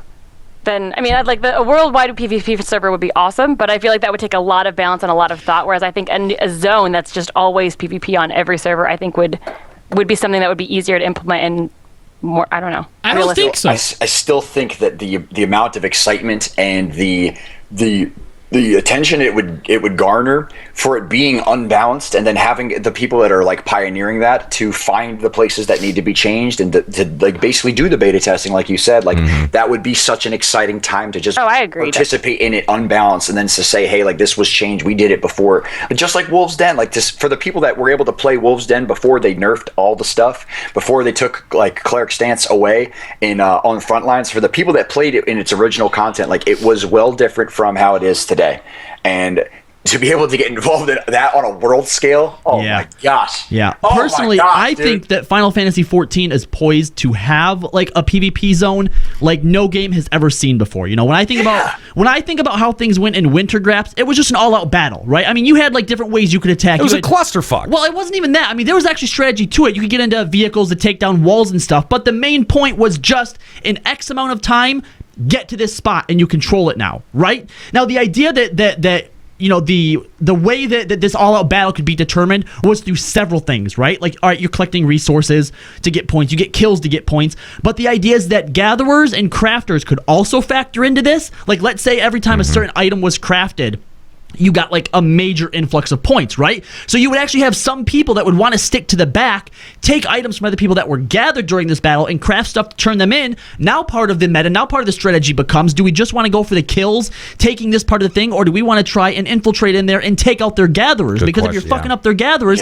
now you have to start diverting your actual disciples of war and disciples of magic to helping to protect them, so you can't just necessarily do an all-out battle. And I just think that the overall scale and scope of this is unlike anything that I've ever witnessed in PvP before. Master Q Fox in the chat, PvP balance will ruin PvE development. Not if it's happening on a segregated server. Well, it depends. If it's its own server, but then I think they would need a team that was dedicated to that server. It depends. I think you're right. I think it would take because balance would be different, and you need people who would need to focus on balance for the PvE content. I think you're right. Yeah, and in a full scale rating, and then because I feel like if there was if the people who currently focus on balance completely divert their attention to rescaling a whole server, you'd really lose out on the PvE content. There are two methods of thought when it comes to balancing for a game that has both PvE and PvP, and World of Warcraft has addressed this several times. I don't know what they do now, but before, what they did is they didn't want to have to basically readjust every single ability, because that would be a tremendous amount of work, right? Yeah. So they tried to make it so that an ability was both balanced in PvE and PvP. Okay. Now, the other line of thought is making it so that every single move operated differently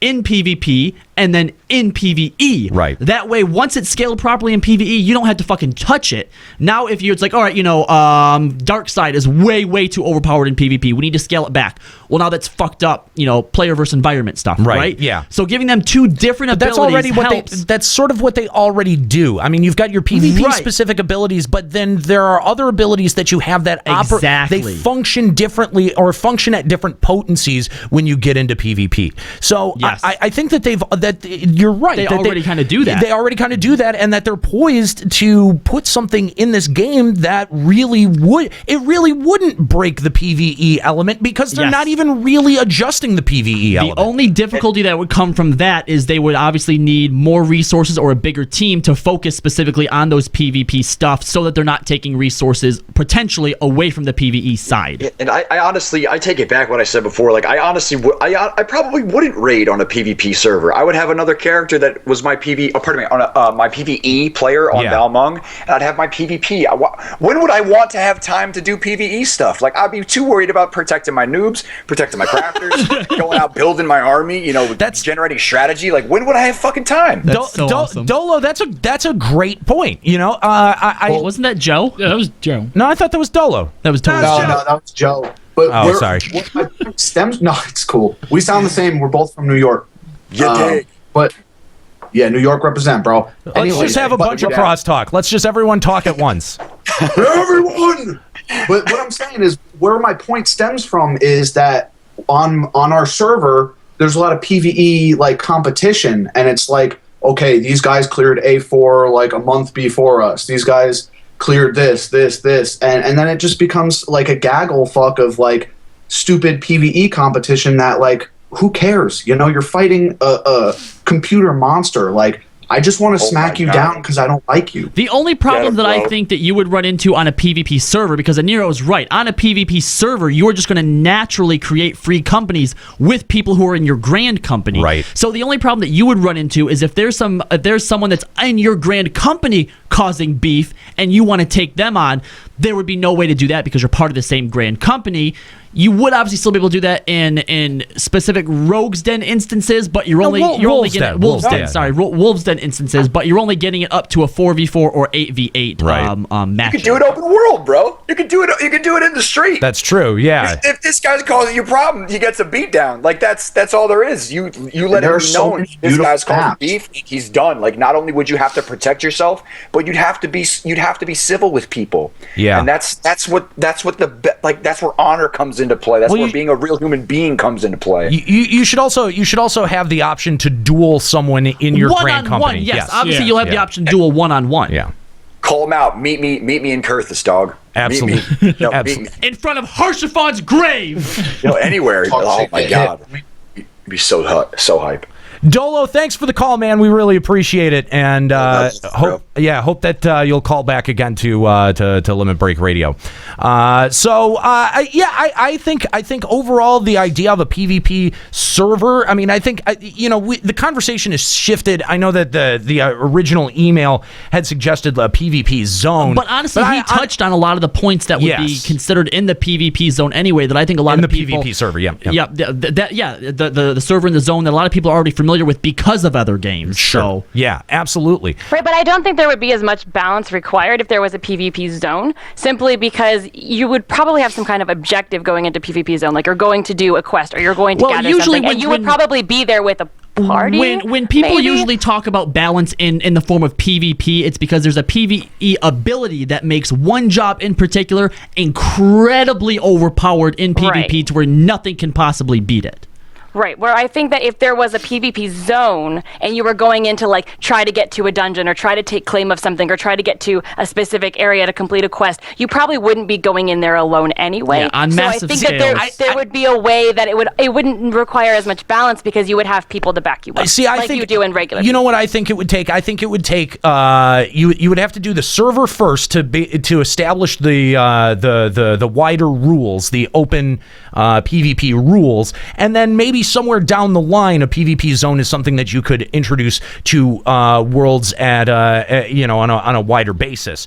But I mean, it's not something that can happen all at the same time. I think if you started with a server, even though that's on a larger scale, it actually gives you the chance to implement it into the community without fucking over those worlds that are already PvE and heavily established in PvE, and those characters that have already gotten the benefits of the gear and doing the PvE. I think that you could. There's a lot of lessons that you can learn from doing it as a server first, and making sure that all of those changes and adjustments are segregated from your PvE world. That way, when you introduce it in a smaller capacity into the PvE world, it's not going to totally fuck over everything regarding PvE. So, I agree. I do think that they're in a really interesting point right now where they could make this a reality. Mm-hmm.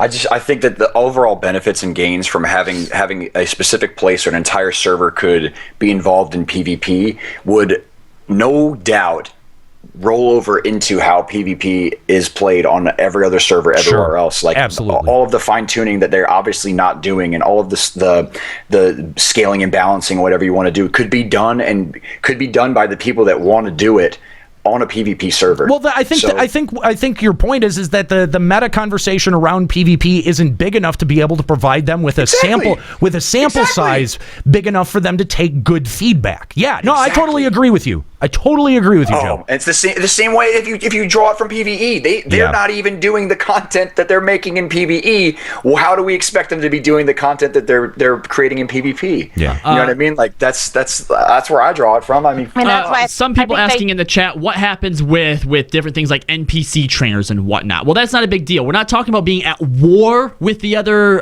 grand companies like what the Horde and the Alliance is. There's conflicts with them. So when you're outside of the cities or outside of Aethernets, you're targetable. You'd still be able to go to Limsa. You'd still be able to go to Gridania and talk to those NPCs and interact with them because obviously the stories take you there. Right. Yeah. There would have to be some kind of consideration for that. All right, Joe. Thank you so much for joining us to talk about PvP, the possibility of a PvP server. The fact that those words came from Yoshi P himself, I think that is that he's excited for. Yes, really encouraging. I think that's super encouraging, and that it's not just this like idea that one of us randomly came up with. Do we think this would come into play before 4.0 or 5.0 at this No, point? I think it would have to come into play at 4. Add an expansion. It can't come mid expansion. That would be too weird. Too weird. Oh my god! If it came like right at 4.0 release, oh my god, you'd have the option. You'd have to choose. You'd have to decide. Yeah. That would suck.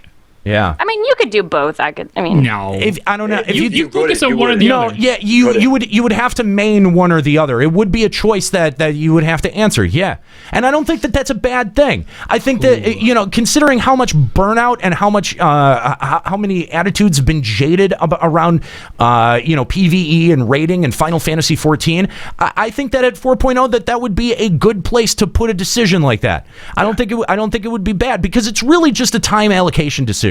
You're not choosing whether to delete your character or go back on some of the progression that you've made. You're just choosing where to allocate your time, and I think that that's a fair choice for the devs to put onto the players. And that decision for me is 100% easy to make. Like if I were going to choose from a player standpoint and from a broadcaster standpoint, a very involved broadcasting standpoint, there would be a hands down no doubt I would be doing 100% almost 24/7 broadcasting of PvP on that PvP server. Yeah. I can come back at a later date and always go back and accomplish the content that I want in PvE. Yeah. But I would never be able to miss. I couldn't. That experience of leveling up in a brand new world. Yeah. Straight up. Yep. And being involved in it from the day one. Like there would be no doubt in my mind I would make that choice to PvP. Also for the replayability for the original broadcast, like there's no doubt in my fucking mind, man, that I would make that decision for me personally. Yeah. All right. Well, again, thank you, Joe, for joining us here today about this subject. It's been interesting to talk to you. We've only got not that long left in the show. We are just 10 minutes outside of hitting 3 hours here. But we've kept emails off of the show now for 2 episodes, and we got something like 15 more today. I feel like we've got to read some emails. So it's all good, man. I just want to say thanks for letting me be a part of this. You guys know that I love all you guys to death. Nika, Juxta, Callow, Inero, and Kooky. Thank you guys for being an awesome member of the Final Fantasy community. I really appreciate you guys for allowing me to be a part of it. Oh, thank you, Joe. And you don't have to go. You can stick around through the end of emails. We're not gonna. I mean, if you gotta go, feel free to go. It's fine. I'm gonna be listening at home, but I actually have to run. My roommate's mother made meatloaf, and that's a very high priority on my list. I don't blame you at all. Thank you so much, Joe. Go get that meatloaf. Thank you, Joe. Joe never fails. Check him out. You guys. Check him out at twitch.tv/Joe never fails. Give him a follow. He has to be one of the most energetic streamers I've ever encountered in my entire life. Just watching his stream from you tune in, and in 5 minutes you know why you're there. Yeah, I've had Visenya actually told me, she's like, I can't watch him too often because he makes me physically exhausted watching him. So definitely check out Joe Never Fails. That's twitch.tv/Joe Never Fails. Thank you, bud. Hey, take care, guys. I love you. Take it easy. My favorite part was that he thanked everyone, inclling Kooky. Yep. Except but not Ascalia. And none of us said anything. He's not here. Oh shit, you're still here, Joe. I'll see you guys. All right. So let's take this first email. Kalo, why don't you read our first email here? Greetings, LBR crew, and hi, Nika. I was trying to give some thought as to what SE could try to do and spice up equipment and materia in this game. Something that was mentioned a few episodes back were unique materia. That is materia that can grant an ability. Looking at it from a developer's point of view, I realized that creating a bunch of new abilities would be very time consuming and not that realistic, since Yoshi is always complaining that they do not have enough staff. Fair enough. But what about materia that grants abilities that are already in the game? I, for one, would love to be able to cast something like Blood for Blood on my Black Mage or to equip Raise on my Dark Knight. You could even tier the more powerful abilities by making the materia drops more rare. You could even have materia that would allow you to cross-class from a specific class. It would just open up that class and the normal cross-class actions. You would still be limited to 5. Internal release powered by Fire Force, anyone? Or even auto abilities, Auto Protect or Re-Raise? I know that some of these skills could be a little OP, but if you gate them behind rarity, I think it would be okay to have some OP things in the game, and it would bring back that element of gear lust that we are missing. Might even make the gear that this has materia slotted into viable long after the gear is out leveled. I would wear a 130 accessory that gave me Raging Strikes on my Dragoon, for example. Let me know what you think. Love the show, and keep staying awesome, everyone. Sincerely, Damon Dracos of the Siren server, Keepers of Eorzea, Blood FC. Well, thank you very much for that email, Damien. I like this suggestion because, we had, of course, talked about materia area that augments abilities or that gives new abilities, but I never actually thought about like taking an ability that already exists and giving it to a class that doesn't have it. That's way interesting. They would have to do it, though, he suggests halfway through that it would just open up that class for more cross-class actions, because I forget exactly who it was. It might have been Yoshi P. It might have been somebody from the development team talking about how going forward they don't want our key bindings, our macros and stuff to just become more and more convoluted by adding more and more. You get ability bloat. Exactly. Yes. Yep. So being able to just add more into the cross-class ability, I think, would give us great ways to individualize our play styles without bloating up our keyboards even more than they already are. Good point. Or controllers if you're a noob. Yeah. Thanks for the email, Damien. Very interesting. So let's take Juxta. Why don't you take this next email from Cleanway? From Cleanway, we have, dear hostesses, I'm so glad you're having this segment back, talking about limit-breaking music. Since the last one, I'm having the Anthony Benjamin James and the Kawaii Leviathan remixes on repeat. It's Benjamin Anthony James, but it's okay. What did I say? They said Anthony. And I think Benjamin it's James. Anthony also. It is Anthony. Okay. It is. There's no TH. It's All right. Benjamin Anthony James. Just so everyone knows how to find him. That's all. All right, there you go. On repeat, thanks a lot for the job well done. Hi, Nika.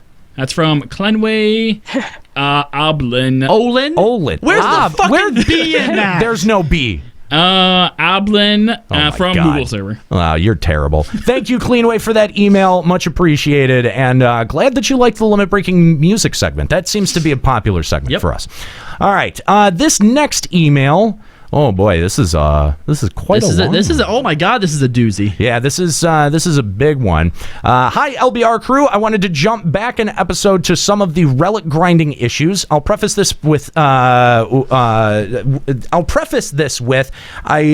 don't really hate the relic grind. I'm just extremely disappointed with how it's handled. I came into the relic grind fairly interested. I was ready to jump all over it and finish it up until I hit the third stage and immediately lost all interest in continuing. I felt disgusted and disappointed that absolutely no thought was even put into it. It was the same feeling after they realized the next step after 2.0 relics. They have so many other systems back in FF11 that they could pull over to create some sort of interesting content to go along with it, but they chose the laziest, uninteresting route to do it. At the end of the day, a game should be fun, but does anyone really find this fun? Does this amuse you? Am I a clown? Are you Didn't say that. No, I know. I added that part. Are your jimmies at stand over grinding mindlessly? Why do we have to grind? Why do we have to grind or do hard content? Why are these mutually exclusive? Why not both?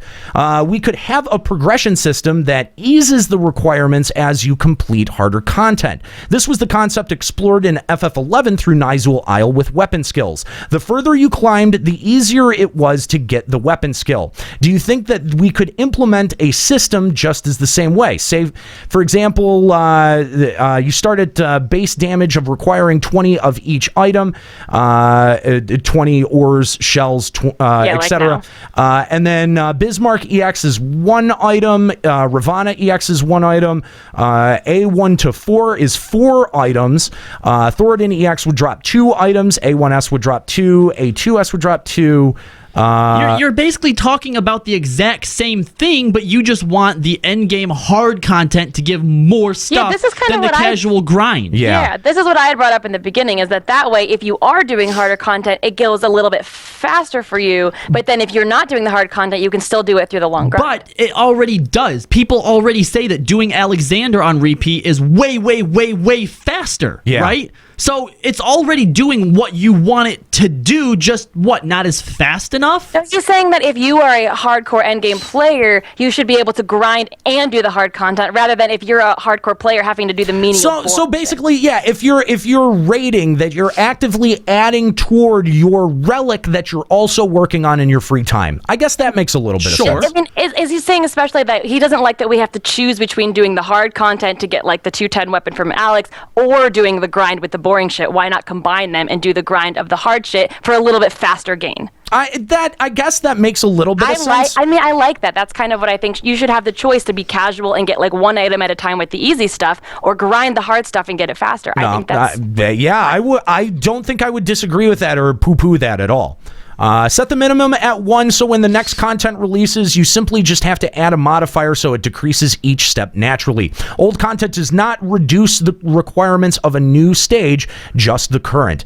The other thing, if you have time, or maybe, I'll also say that I think the relic, for all its grind, should be the ultimate weapon. It should be your best weapon in every patch. I would instead supplement endgame raids with job-based materia only equipable in weapons, so that you can even add a special little effect when it's slotted. Actual game-changing stuff that is good up until the expansion. Add an eye level cap or turn it in for a trait for the expansion.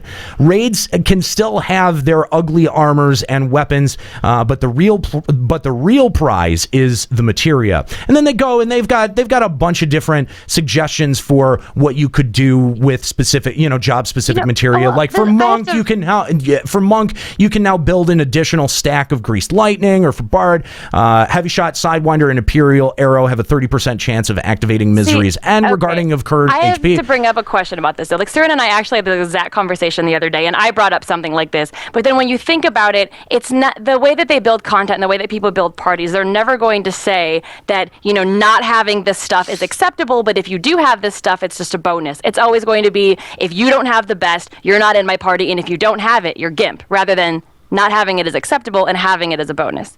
And I feel like that while this sounds awesome, can you imagine like an extra stack of Greased Lightning, how game-changing that would be? That would be. Like, I mean, I feel like for any monk to not have that, they would be useless as a monk. It would sort of be like a bard that could only put up 2 songs. Yeah. It would completely fuck over the entire way. It sounds good on paper. Like, it would be very hard. This would be the standard for DPS. It would have to be the standard rather than the current DPS being standard and then having this being just extra cherry on top. It would never play out that way realistically, as nice as it sounds on paper. Yeah. I disagree. It depends on how hard you made this to get, because again, you're falling back on the same argument that we shouldn't do it because it'll hurt some people's feelings. I disagree. I think this shit would be awesome. No, it would change the flow of the game. Yeah, but then again, you're right. It does depend on how hard it is to get. If it takes as long to get as the Relic and FF11 took to get, sure. But if you can get it within a month, it would be absolutely game breaking. I'm going to agree with Nika here, because something as drastic as an extra stack of Greased Lightning, that's huge. I think that's huge. It's a balance concern. I mean, that's what I was getting at. Yeah. So then this particular thing, but this idea should still be explored. It's fine, but I think having an extra stack of Greased Lightning is way out of the power. Right. Yeah. And the idea of like one extra tick for a dot, and that even alone is game breaking. Like, I mean, just in terms of how much DPS you can put out as from dots and from other parts of your rotation, like that would be. I don't know. It would have to be like the most difficult thing to obtain, and you should not be able to get it in a month from grind. Like, I mean, it would have to be RNG dependent. It's just something that would be good forever. It wouldn't just be that it was good for this expansion. It would be good forever. Yeah, that's so. I think it would not have necessarily, because going into another expansion, if the item level jumps up like 50, you're not going to keep on a weapon that's that gimped just because it has an extra tick on it.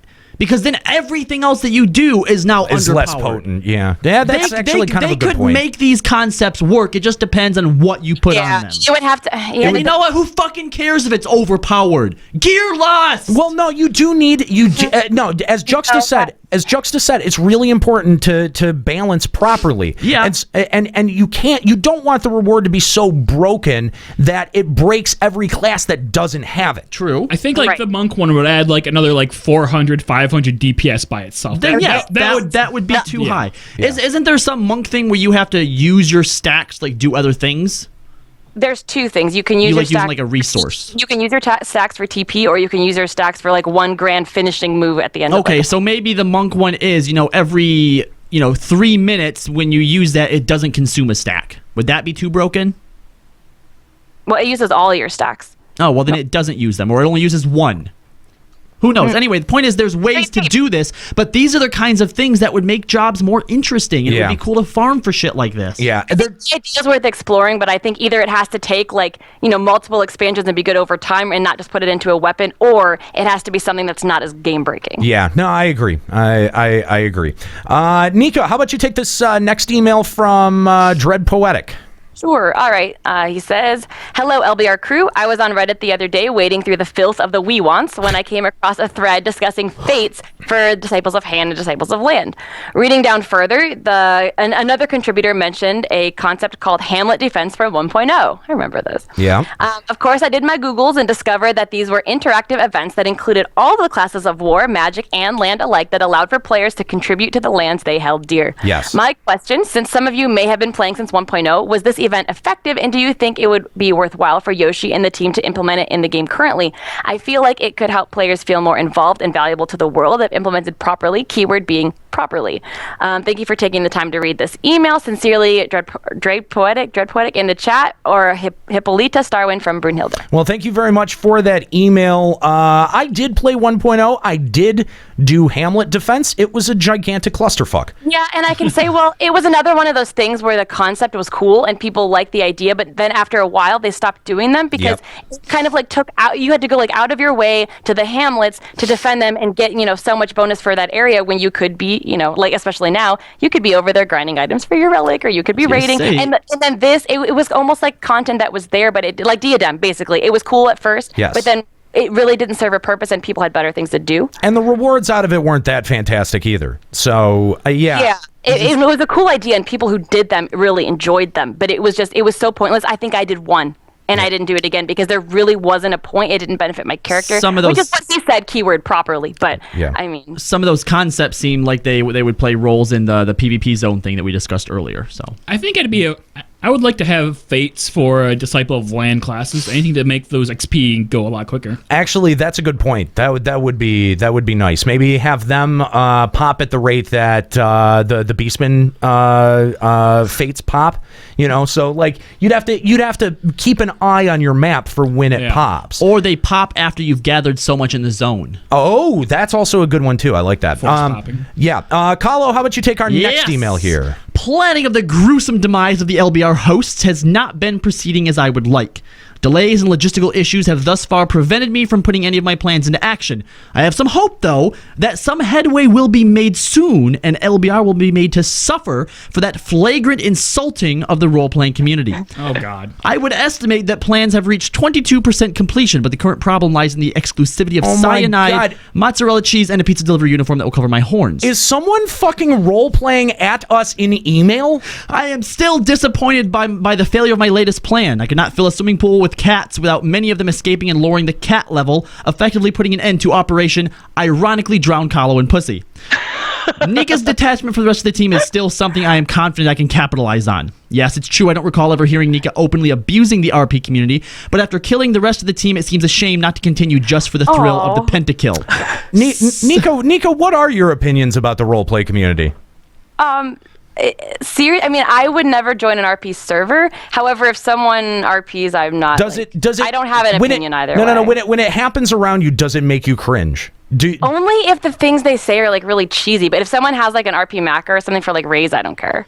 That doesn't bother me. Come on. If you see a RP macro saying, "Return for me, Kahlo Landis. Your time has not yet come. Raise." 5 times I don't do that in 11 I used to do that for all of That's my it, guys. macros. I'm putting Nika under roleplay suspicion. Okay. But in Nika, 14, you're under roleplay honestly, suspicion. in 14, if you're not on an RP server, I feel like it just clusters up the chat log and it's kind of stupid. But if someone wants to RP, I have no opinion either way. Side note. Well, last week's hilarious notion of attaching stereotypes to Eorzean races was perhaps the closest thing they've done to contributing to lore. I can't help wondering if LBR is able to attach equally hurtful stigmas to specific job classes. Perhaps, but not if I kill them first, which is the intended goal anyway. I think we can probably oblige. Work that out. Yeah. I have thought of approaching the Garleans with a team-up in mind, since they seem so zealous about doing away with LBR 2, but after the Starlight Celebration special, I am convinced I would more positively be reinforced in my plans by stabbing myself in the kneecap with a screwdriver. Yeah, probably. Plans continue unabated, however. Soon the LBR crew will be 6 feet under.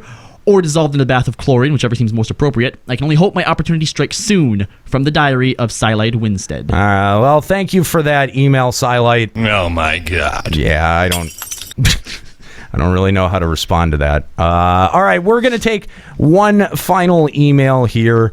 Xanther, I know that you had sent in yours, and it was an FMFFL. We're going to save that for the next time we actually do FMFFLs as a segment. So I am going to read this email from Kikilu Kilu. It says, "Hey, LBR, apologize in advance. This might be long, but here we go. I am so sick of lazy-ass healers." Right, Nika?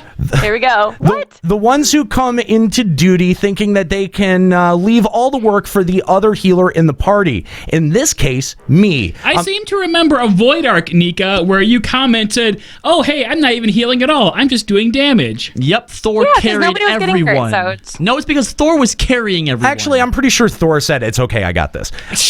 You know what? Fuck you. I'm finding this extremely common among players level 60, especially white mages. These assholes stand around doing minimal healing, if at all, don't use their cooldowns, and won't even attempt DPSing. And of course, if you mention this in party chat, suddenly you're the asshole. Now, if you're fairly new to a duty and you aren't so confident about changing stances whilst avoiding AoE and dealing with boss mechanics, that's absolutely fine, as long as you're at least fucking healing.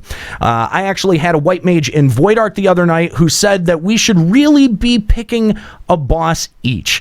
I took this to mean that he wasn't comfortable stance dancing, so he wanted to heal one boss and DPS the next. But no, what he then said was that one of us should heal the other AFK.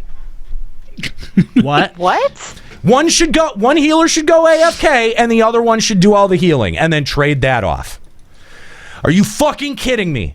Why did you come into this raid if you had no intention of doing your job? Yes, Void Arc can be very easily solo healed, but if you're not healing, you should be using that time to be better to your party or alliance and help with the DPSing. How the fuck can you even think that going AFK during a duty is acceptable?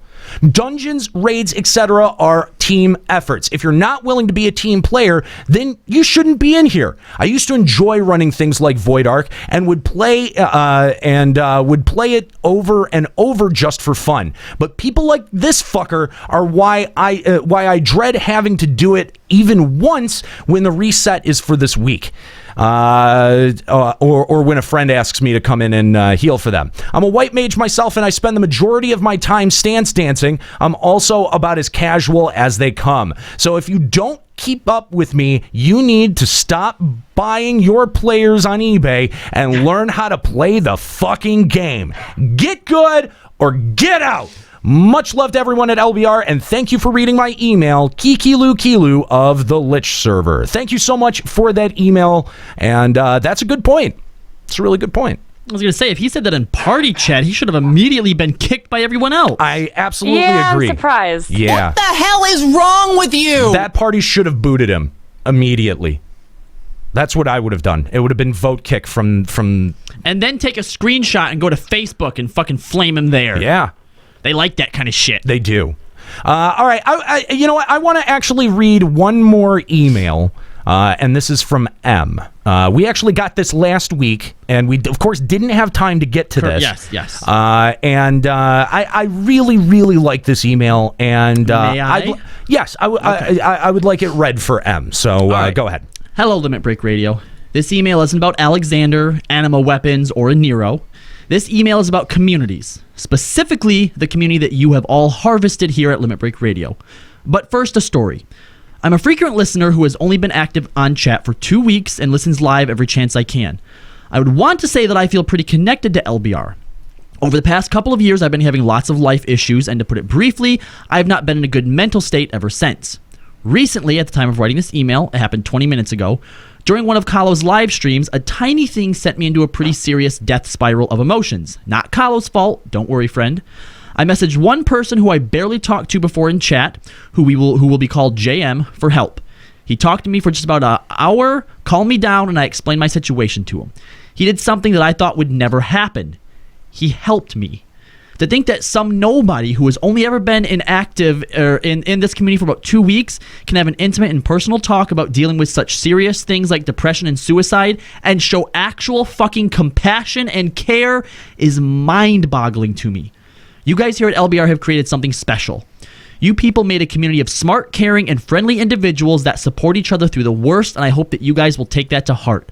I'm so happy that I support this podcast on Twitch and Patreon, even though you guys are apparently a failing podcast.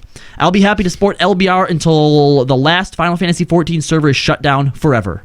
Also, fuck Lords of Verminion. Sincerely, M. I love this email. Aw. I love this email. This is a nice email. It's a very nice email, and not because it's just complimentary to us, but I think that this really points out the best part of our community and here. I think it's more complimentary to the community than to us, because we're just assholes. Absolutely. You guys are the ones that congregated around us. Absolutely. And you know what? Every time I hear a story like this, or I interact with the LB Army myself, I'm reminded just how smart and critical and awesome all of these people are. A lot of people, when we brought this show back, and we brought it back no holds barred, going all the way to the edge with our content. We talked to a lot of other content creators. We talked to a lot of other podcast creators and streamers. And one of the concerns that we heard a lot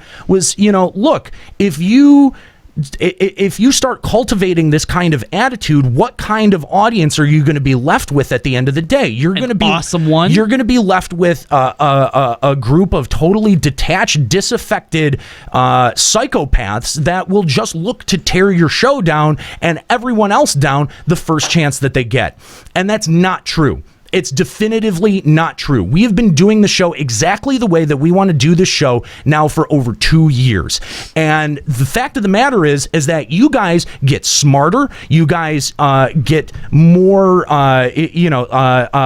more intuitive. You guys understand what is going on here at the show. And, not everyone gets it. When you make a show that is for a specific audience, it's also going to not be for another audience. When you're honest and you try to court a specific, you inevitably close yourself off to the quote widest possible audience, and we knew that going in, and that was something that we were totally willing to embrace. And the fact that you guys also embrace it tells me that you guys are incredibly smart, incredibly critical, and incredibly capable of taking ideas and dissecting them, whether they're good or bad, on their face. You guys aren't followers. We're not building a community of followers. We're building a community of leaders. These are people who think critically about content, whether it's for Final Fantasy XIV or whether it's for video gaming, and that think differently outside of the box about things. And that doesn't mean that they're going to be disaffected. It doesn't mean that they're going to be detached. These people care. Okay, we've said this before. If you're a lurker in this community, if you just hang out with the show and just listen, maybe consider becoming involved. Because when you do, you don't just open yourself up to us, where you can have the opportunity to become an actual part of the show or a part of the lore, like Kuki, like Skuro, like Ryuichi. I mean, Visenya, co-host. All of these folks, they end up adding to the show, and that's one reason to do it. But you don't just open yourself up to us. You open yourself up to the amazing people that are a part of this community and listen to the show. Way better people than we are too. Absolutely. Let's share the milk of humankind. Something that I'd like to point out, the people that don't get us, they look at us, they see assholes and they see bullies, right? But there's a big fucking difference. The reason that our listeners and our viewers and our LB Army are such compassionate, caring people is because they look at us and they realize that what we do isn't just blatant bullying across the board. It's entertainment. When we're assholes to people, they probably fucking deserve it. They put themselves in our crosshair. We saw a chance to entertain, and we do that. Real bullying is seeking out people who are weak and exploiting them. Yeah. And that's not something we do. No. And that's why we have such good viewer and listenership, is because they recognize that. Yeah. Except Scro, he's the one example, the one exception. Fuck you. No, I think that that's very true. And I have an immense amount of respect for you guys that listen to us each and every single week, that download the show, that send in emails, that call. I can't believe the amount of interaction that this show gets, and the amount of people that listen. It's truly staggering. And you guys have to know that I respect you an immense amount for that. And when you're as open to other people in this community as you are to us. Because when we had the conversation on Final Encountercast last week, we got a lot of emails saying, I really appreciated you being open and honest with what your situation is in Eero. When you start cultivating stuff like that, the possibilities are fucking amazing. Amazing. Sometimes I troll, sometimes I have a laugh, but I love you guys and I love this show and everything it is about. Hashtag pounder me. What was that? Hashtag, I don't know. Oh, pounder me. That's how it said hashtag LB Army. Oh, okay, got it. I'm like, what? Pounder, LB. Oh, LB for a pound. Oh my God. Pounder me. That. Guess what, LB Army? You're now known as Pounder Me. Pounder Me. So weird. I thought that was some weird potato person Irish thing. That is so sense. weird. Okay. Hashtag, thank you, Thor. Yeah, thank you very much, Thor. Hashtag Pounder Me. That's great. I fucking love it. All right, look, thank you guys so much. Thank you for all your emails, for your calls. This has been a whole lot of fun. Do we have Kookie? Is Kookie connected up? Why don't you get? I can bring her in. Yeah, get Kookie real quick so we can thank her for doing call screening today, because she did a great job. It went really, really well today. Got Kookie. Kookie. Hi, Kookie. So how did screening calls go? Did you have a good time? Holy moly, you guys call a lot. There was a lot of people that wanted to call, huh? There was a lot of people. There was about like 10, 12 callers. There was a couple new people that I wanted to take in, but I just couldn't get them in. I'm sorry, but yeah, hopefully I'll get you guys next week. Just a heads up, Kookie. You can just let us know who's sort of like waiting, and if we find an opportunity to go to a call, like we can try to steer the conversation coordinate that a little bit more. Right. So, but yeah, Kookie, you did a fantastic job, and I really want to thank you for agreeing to call screen for us. I think it's going to be really exciting for people to actually like call and talk to someone before they talk to us. It helps them work out some of the nerves and stuff, and everyone or loves. If their mic is all fucked up, they can exactly. Or yeah, if their mic is all fucked up, you can hear it and you can help try to work through that with them. I think that this is going to be a big boon. And the thing that I noticed, Kookie, is that you were definitely a ninja operating behind the scenes. But the thing that I heard way more in this episode was contributions from Juxta, and that was the whole point of this. So I really want to thank you. You did a great job. Thank you. So did I hear that right? You wanted me to contribute more? Yeah, because you would just sit there and talk to people on Skype, and it was annoying. No, hold on. He's not saying that what you contributed was good. Right. He's just saying that you did contribute. But what I like most about this, more. What I like most about this is that Kookie's being thanked for it, not Juxta. Exactly. That's what you have to remember at the end of the day. So yeah, thank you, Kookie, and we look forward to having you on as a part of the show for the future. I love you, Kookie. Love you too. Thanks, Kook. All right, so that's going to do it here for Limit Break Radio this week. If you want to support Limit Break Radio, if you listen each and every single week, if this is a show that provides you something even close to the level that M shared with us, consider going over to patreon.com/Limit Break Radio and tossing us a couple of bucks in support. Even just $1 a month will make a big difference, and you'll get access to our bonus Green Room videos that get recorded right after this show wraps up. So if you want to hear the meta discussion behind Limit Break Radio, the show, then you definitely want to drop $1 in the bucket over at patreon.com/Limit Break Radio, because that's the only place that you're going to be able to access that content. We just got our posters back from the printer. The first round have been sent out. They are on their way. If you were one of the folks that ordered 20 20 some odd that ordered a poster. Yep. Then that poster is on its way to you. We are currently waiting on the next 100 dog tags to come in. So the first 100 have been sent out. If you have, if you've joined the LB Army on Patreon since October, I think was when the last round of those went out, October or November, then we're still unfortunately waiting for your dog tags to get delivered to us. So as soon as they get delivered, we're going to hand number them and send them out to you so that you can rock your LBR pride. I would also like to let some people know that there were a few of them that me and Juxta gave the Samus Rage Bone treatment to. Which is? We rubbed our balls on them. Oh, okay. So just, Be prepared to find pubes hair on some of them. Be conscious of that. That's disgusting, guys.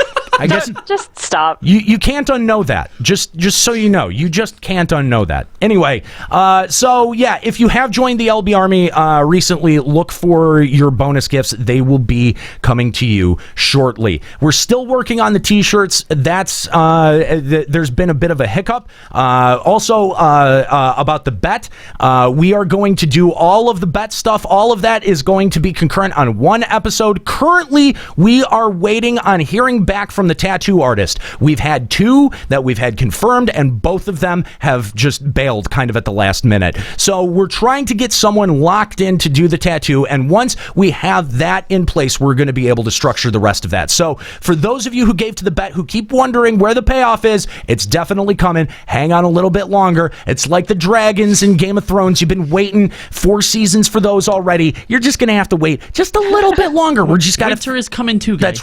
That's right. Winter is coming. Speaking of which, there's snow falling outside, and I got to get these guys on the road. That's going to do it here for Limit Break Radio this week. I want to thank all of you for joining us, all 236 of you. That's been almost as high as 300 today. Thank you guys for hanging out. Really appreciate it. For Juxtaposition, Kalo Landis, and Nika Kyanian, I'm Aniro, and special guest Joe Never Fails. Twitch.tv/Joe Never Fails. I'm Aniro. Keep listening.